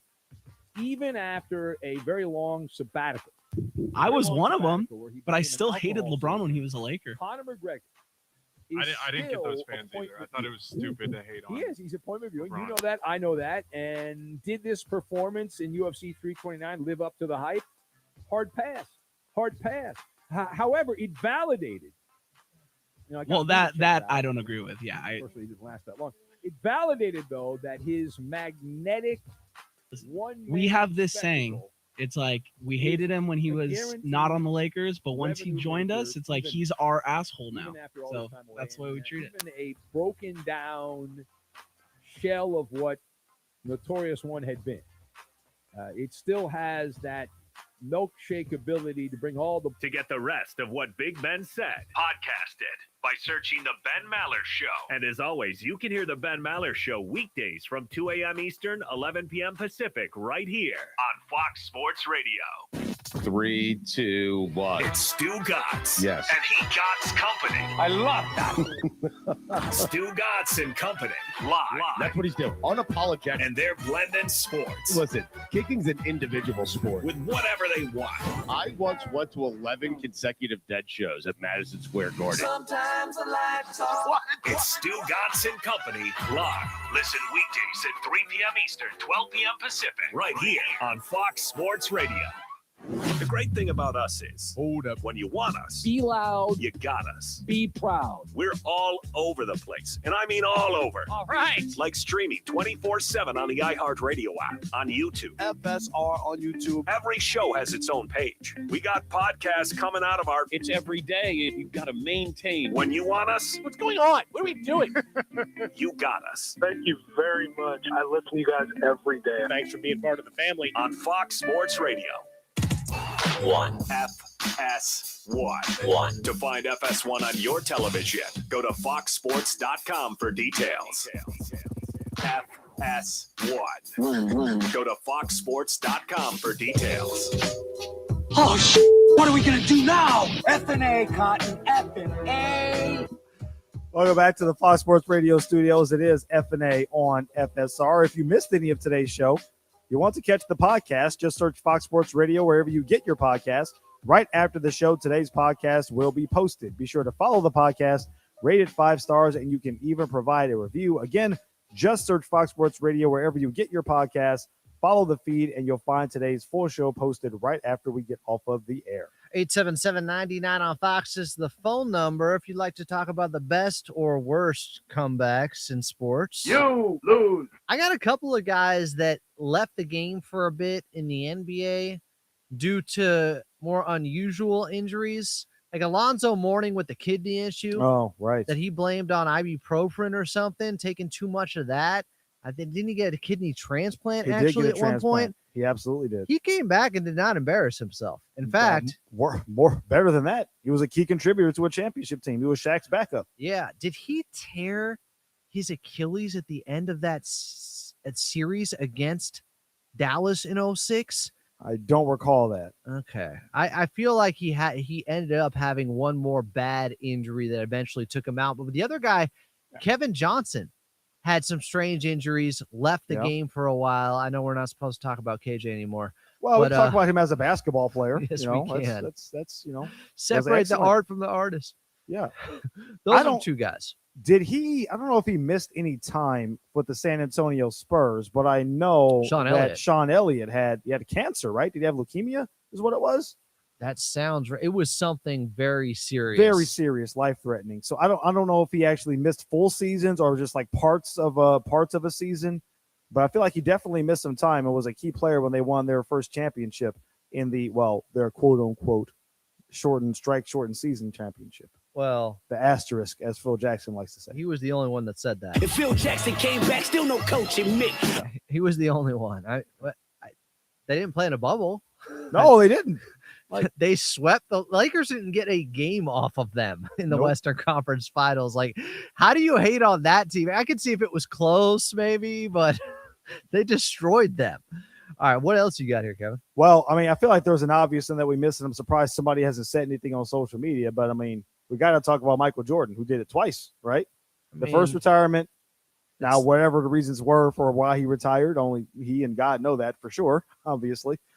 Came back, won the second three-peat, retired again, and went to the Wizards front office, came down from the front office and joined the team on the court. And as we've discussed on this show, did not embarrass himself at all. Now, the team sucked.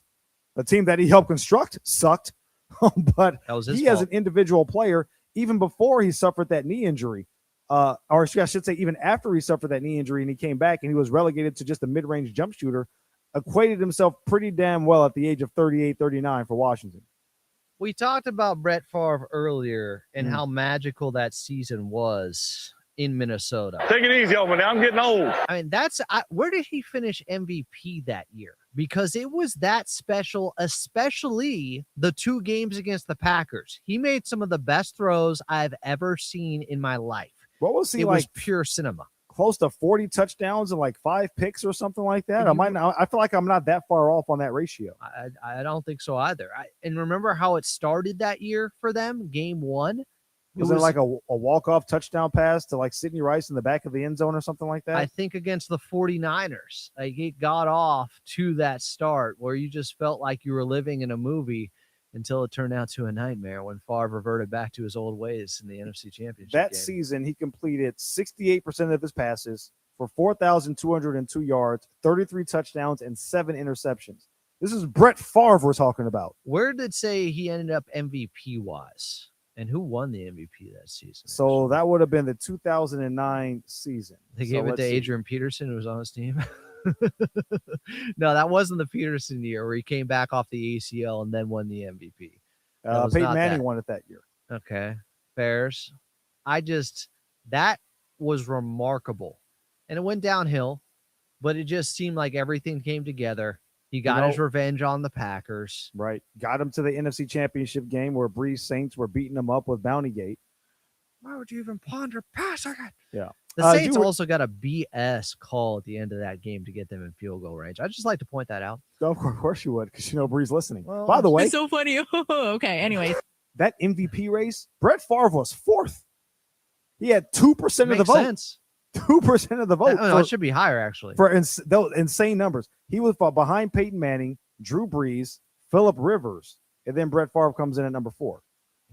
Even for Offensive Player of the Year, he wasn't even in the top 4. Chris Johnson got it. I would have thought. Now, granted, Chris Johnson ran for 2,000 yards that year, but still. CJ2K. I would have thought he would have gotten more just based upon the narrative, the story. He's Brett Favre. 12-4, Vikings in that division. You know, just go out there, run around, draw some plays up in the dirt. Good old boy, John Madden's guy. Like, that's a little bit surprising to me. Very surprising. But yeah, no, he goes 4th in MVP voting. He did not even get, it doesn't look like he even got a vote when it came to Offensive Player of the Year. I got one for you.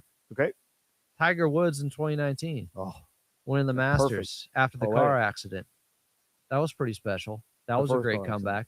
Okay. The first car accident. Well, I'm just saying, I was just being real. I mean, come on. And I hope he can come back again. Is he playing this weekend? No, he is not. Is he at the Open? No, he is not at the Open. I get so. I feel like I say this every year. Do it, Kevin. The Open, the British Open. Can we just call it the British Open? Who cares? Why are people being so snobby about it? It's not called the British Open. It's called the Open. Whatever. It's the you first. know what I mean. Who cares? It's the original. Whatever. Gives a rip. I'm just saying. Arguing about crap about like don't say the British Open. It's the Open. Who cares? Anybody else best, worst comebacks in sports individually? Not comebacks like down 28-3. That's not what we're talking about. Well, that's about as worse as it can get.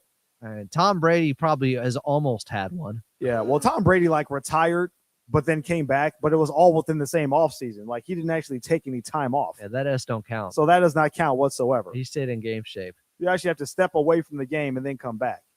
There were failed attempts that I rooted for. I remember Brandon Roy tried to make a comeback with, I think it was the Minnesota Timberwolves. You know, there's one happening right now. That was, yes, I think it was Minnesota. Brandon Roy was a dog on the court and a badass and one of the most clutch guys ever. And crazy because he didn't wow you with anything. Like he wasn't a crazy athlete. Like he just knew how to play. That's what they're going to say about Keaton Waugler in 10 years. Let me tell you. Your lips to God's ears.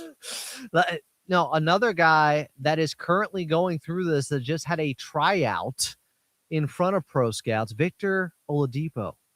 Victor was on the verge of being like a top 10 player before he got hurt. Before he had, I think he tore the patella tendon, like really bad knee issue. And never recovered from that. Had a couple of comeback attempts. I mean, this is something, and this whole open workout that he did, Adam, has been campaigning about it on social media for like a month. He's like, somebody give me a shot. Give me a shot. And then he posted, I think about 2 weeks ago, I'm holding myself an open tryout for anybody that wants to come on this given date. So that open tryout was it on Friday? I think it just happened, yeah. Okay. I mean, I'll put one more up there. Okay. And I don't know. No, he definitely missed a year. He might have missed 2 years. Sean Livingston. Oh, that's a great one. Sean Livingston. Good boy. Who was such a phenomenal athlete and great passer, had all the promise when the Clippers drafted him, and then his leg flew off. It was the type of injury where you knew where you were. It was Joe Theismann. It was Napoleon Kaufman with the Raiders. Yes. That type of serious injury. Devastating. Yeah. I heard the screams, Kevin. I still hear the screams at night. And he came back and turned out to be one of the best mid-range shooters ever and a real high-level contributor to championship Warriors teams. It was an incredible, and I don't remember exactly how many years he missed, but I feel like it was multiple before he was able to come back and turn himself into a really great contributor for the Golden State Warriors. Yeah. I think he tried to come back with Miami at first. We got Rick calling in from Alaska. Oh, all right, Juno. Rick, what's up? Watch out for the Grizzly Bears. I watched the documentary. I only started listening about 10, 15 minutes ago, so probably about 10 minutes. Willie Mays. Is this about wait, did he miss time? Did he miss a season? Or did he just happen to end his career poorly, unceremoniously with the Mets? Well, I thought he was out for a year when he left, and they picked him up. I thought, and I could be way off. You could be right. I mean, baseball players, they can have more longevity at times. Yeah, I'm looking you could at be right, but you're wrong. Yeah, I'm looking at Willie Mays. Willie Mays went straight from San Francisco in '72 to the Mets. All right. So he did not have to take any time in between. But it was better off if he had finished with San Francisco. Yeah, well, that's true. Rick, what? Yeah. Is it the same time we're at right now in Alaska? I don't think it is. Is the sun out in Alaska right now? Yeah. How is it? 30 Days of Darkness movie with the vampires or whatever? How are we looking up there right now? Well, right now it's about 12:40. How often do you see a moose, Rick? Well, recently where I live at, probably at least 3 or 4 times a week. Wow. Not necessarily in the road or driveway, but I've driven past them, maybe eating a tree or something like that. And do you stay strapped for the Bears? Oh, you got to, right? Yeah, I sure do stay away from them. But every once in a while, we'll see a black bear. So so if it's 45 degrees outside, you consider that a heat wave, right? You're jumping in the pool. Is that how that works? No, it's kind of cold for 45. Maybe if it's 50, 55 because I had a homie of mine play. So he played college basketball at the University of Alaska, and so he would come back home for Christmas or whatever. And he said he'd be playing outside, playing basketball with his shirt off, and it'd be 52 degrees outside. And his mom was like, "What's wrong with you?" He was like, "Man, Mom, it's hot out here. What are you talking about?" That's true. The way your body adjusts is insane. It does. You get used to it. Rick, do you ever see those shows like Alone or Survivor Man or the one with Bear Grylls, and you're like, these guys are so soft. I could do this easily. Okay, well, hold on. Rick, you have cities, right? It's not like you're just walking around trudging through ice and trying to avoid. I'm like, there's no polar bears, but you know what I mean. You have cities and grocery stores and movie theaters. It's not like you're in the middle of nowhere. Well, it's not like that. It's Anchorage is a city. It's about. How quick can you make a fire, Rick? Well, I don't camp. I RV. So. That's my type of glamping. Yeah, absolutely. This is the way. This is the way. Smart man. Give me some electricity. Give me some hot chocolate. I'm all for it. Rick, thanks for the interview. Rick, you're a good sport. You got to call in Appreciate again. Yeah, call us again. All right, bye. There goes Rick in Alaska. Soon to be regular here on FNA. I love it. Coming up next, one of our regulars, producer Mike. Is this his swan song? Oh, it's his segment next. He's taking over. Mike on Mike next here on FNA on Fox Sports Radio. We talk, and you love to listen. Awesome. Love hearing you guys. Full of laughs, man. Love it. Now you can look. Look at that. Look at him. Yo, what's up? I'm Kelvin. Look at them. Tom Brady is the man. Don't turn away. Take a closer look. Fox Sports Radio. YouTube. Look. If you have unfiled taxes or are in debt to the IRS, this is important news. Did you know the IRS has programs specifically designed to help people struggling with tax debt? Powerful tax assistance programs that can save you thousands if you qualify. No one knows these programs better than the experts at Optima Tax Relief, America's most trusted tax resolution firm, A-rated by the Better Business Bureau. Their award-winning tax attorneys and licensed professionals have resolved over $3 billion of tax debt for their clients. One call to Optima can start the process, helping to put an end to your worries about wage garnishment, asset seizure, and other aggressive IRS actions. Find the best options to solve your tax problems. Call the experts at Optima Tax Relief today for a free consultation. Call 800-627-7754. 800-627-7754. 800-627-7754. Optima Tax Relief. Some restrictions apply. For complete details, please visit OptimaTaxRelief.com. Let's go! You must have been busy. But The Odd Couple with Rob Parker and Calvin Washington. We're breaking this down. Every day I'm shuffling. Kareem Abdul-Jabbar, in his advanced age, he likes to comment on everything. He took big offense, and rightfully so, with the congressman's letter to the WNBA, specifically that the congressman referred to Caitlin Clark as the face of the WNBA. Here's what Kareem said. My first reaction to this letter was to check the calendar and make sure it wasn't April Fool's Day. Don't get me wrong. Caitlin Clark is very good, possibly even a great player. But calling any one player the face of the league, absent the sort of on-court and cross-platform dominance of a Michael Jordan or LeBron James, is an insult to an awful lot of great players. I hear Cap, and I think he's right in principle, but I think he ends up being a bit wrong in practice, meaning like this is just the world we live in, and I'll explain what I mean. I get his sentiment, right? It's a whole league. We're all part of a whole. We're all part of this bigger thing. Yeah. And like he said, aside from a Jordan who was just on another level, or maybe even a LeBron who's been 20-plus years on another level, but it shouldn't be. And I think I hear his point, but I think there are other factors that determine when someone is the face of the league. And a large portion of that is your audience, right? Just the fans or people who are tuning in. And I think the other part is the metrics. You look down at the numbers, the viewing, the ratings, the online socials, you're like, okay. And I think you also look at the dollars, right? Purchases, the money that's come in, all that good stuff. And I think all those things, and then of course, ultimately talent as well, right? Yeah. So you kind of have to put all those things in a blender. Mm-hmm. And specifically with Caitlin Clark, let me be very clear. A'ja Wilson is the best. To get the rest of what The Odd Couple said, podcast it by searching Odd Couple. And as always, you can listen to The Odd Couple with Rob Parker and Kelvin Washington. Weekdays at 7 p.m. Eastern, 4 p.m. Pacific, right here on Fox Sports Radio. This is Two Pros and a Cup of Joe. So here it is. George Pickens is going to play the 2026 season on his $27.3 million franchise tag. I think they looked at George Pickens. He produced last year, for the most part, behaved. There was that curfew issue that took place in Vegas. For the most part, there was some other fines that were assessed that came out. But George Pickens, I think, played nice. I think he'll play nice now. He's going to get his $27 million, which is a nice little paycheck for 1 year of service. And I think he's probably going to be elsewhere next year, because I can't imagine Dallas looks at this and says, we're going to pay and make our top three highest paid players our quarterback and two wide receivers. It just doesn't make a whole lot of sense. Two Pros, LeVar Arrington, Brady Quinn, and a Cup of Joe, Jonas Knox. 6 a.m. Eastern, 3 a.m. Pacific on Fox Sports Radio. And now, Steve Covino. Oh, boy. Rich Davis.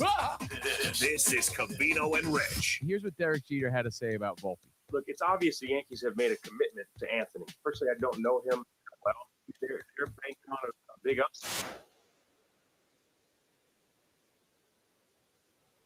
Dude, he's making it known as classy as possible that, look, they're high on the guy, but I don't know him that well. He didn't have to say that. What he's saying here is Anthony hasn't reached out to me for any advice whatsoever. I hate the phrase because it's used mostly in dating, but when women will be like, red flag, it's like playing for the Lakers and not reaching out to Magic, Kareem, or the Buss family and really trying to create those relationships publicly. You wanted to make an impact. I can't imagine being the Yankee shortstop and not really wanting to have a relationship with him. Covino and Rich, weekdays at 5 p.m. Eastern, 2 p.m. Pacific on Fox Sports Radio. When you call yourself the premier sports lineup in the nation, you have to back it up. Unapologetic. Well, my friends, we do. Check these names: Dan Patrick, Colin Cowherd, LeVar Arrington, Brady Quinn, Jonas Knox, Stu Dotson Company, Cavino and Rich, Rob Parker, Kelvin Washington, Ben Maller, Jason Smith, and Mike Harmon. Boom. Is that premier enough? Listen to all those names right here. Really? On Fox Sports Radio. FS1.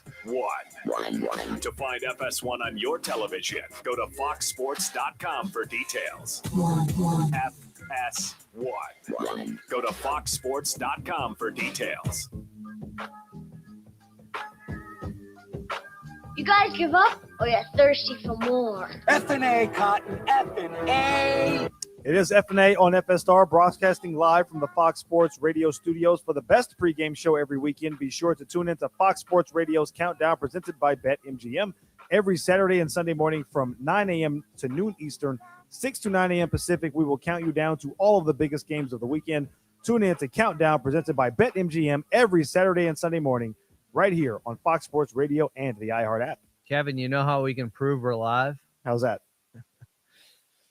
Well, let's get to it. Don't get us fired. Hey, is this on? Quiet, please. Shut up. It's Mike on Mike. Yes. Mike? Yes, Adam. Mike. That's what day it is. It's his last day because we're firing his ass. No, that's not what's happening here. Mike is so well sought after. He's so in high demand that, like, I don't know if we can keep him forever. No, Mike's moving on up faster than George and Wheezy. It's crazy. Mike, what's good? For you kids out there, there was a sitcom called The Jeffersons back in the day. Just let you know. No, I appreciate that, you guys. That's really awesome. So today, it being the last time for Mike on Mike, I guess, I want to do something a little bit unique, and I want to hear everybody's answers here. So, of course, Kevin, Adam, and I'd love to hear Mark's answer on this topic as well. So with the World Cup final being set, we obviously have Argentina, we got Spain, and a show that I love to watch on FS1, First Things First. They did a topic of, if Messi were to win a back-to-back World Cup, would he be the GOAT of all GOATs? I think he is already the GOAT in soccer, and the second World Cup would solidify him of being the GOAT, zero argument about it. So I want to go around and ask everybody, who is your GOAT of all GOATs in any sport? It could be individual, it could be team, whatever your preference is. And I can start with mine. The GOAT of all GOATs for me is Muhammad Ali. Never was alive, obviously, to watch him at his peak performances. Check out the Larry Holmes fight. Yeah. Well, highly recommend. Well, greatness, you need some turbulence every once in a while. So, but yeah, Muhammad Ali is my answer. So I'm curious to hear everybody's answers. The GOAT of all GOATs for any sport. Like personally to you? Well, yeah. Or just what you think should be considered. This guy is definitely, definitively better than anybody else at his craft. It can be completely up to you. A little bit more subjective than objective. Who's next? Mark, you want to go? Let's see what the host of the show thinks first. I mean, you're wearing the Bulls hat, so I know where you're going with this. But I mean, I was kind of felt like Mark might be biased on that too. But I took it as like, who is obviously the best ever at what they did? And the name that actually came to mind is kind of strange, but I think it's John Jones. Like, I don't think anybody can compete with what he did in MMA. Like, there is more separation between him and the next best guy at that. Two. Than maybe there is between whoever you think the best quarterback is, the best basketball player is. Other stuff can be debated. I don't know if you can debate John Jones, honestly. I'm going to be called a prisoner of the moment. Yeah, and the book is not closed on him quite yet. But based on what but by the way, the guy actually played for 6 years in Anaheim before he actually put on a Dodger jersey. For those who don't recognize the fact that Shohei Ohtani, he did not just show up with the Dodgers 2 seasons ago. Anaheim, they got a team down there? For him to do what he has been able to do at the level he's been able to do it, and it's a shame that he's lost a couple of seasons, at least pitching-wise, because he's had a couple of Tommy John surgeries. But for him to have a 3 and even close to sub-3 ERA. His 1 year, I think his second to last season in Anaheim, he had an ERA that was like 3.1, and he also hit 40 home runs and drove in over 100 runs. Nobody does that. And this is modern MLB. This isn't like placing off against plumbers or whatever you want to say back in the 1900s. Minute. It is unreal what this guy is doing. So I'm going to be called a prisoner of the moment, but Ohtani, especially if he continues on this arc, and continues his run of dominance, pitching and hitting, it might be him for me. I think you're right. I just don't want to take him because it's too obvious. But no, I think you're right. Because obvious can be right. It's fine. Mark, what's up? Who do you got? So Michael just took mine. It's Muhammad Ali because he took a stance about the war. So they took everything away from him, and then he made his way back to the top. And despite what Adam thinks about other fights, because of what he fought through and all those things, that's what I saw. He is my GOAT. He did lose a chunk of his prime, obviously, while he was locked up. So that does certainly that can help or hurt his cause, to be honest. And the fact that he came out and had to put himself back in shape and was able to rise to the top. And you're done. Yeah, he'll get credit for that. Project NIL is next. It's FNA on Fox Sports Radio. Fox Sports Radio is taking over YouTube, and you can be a part of it. Just go to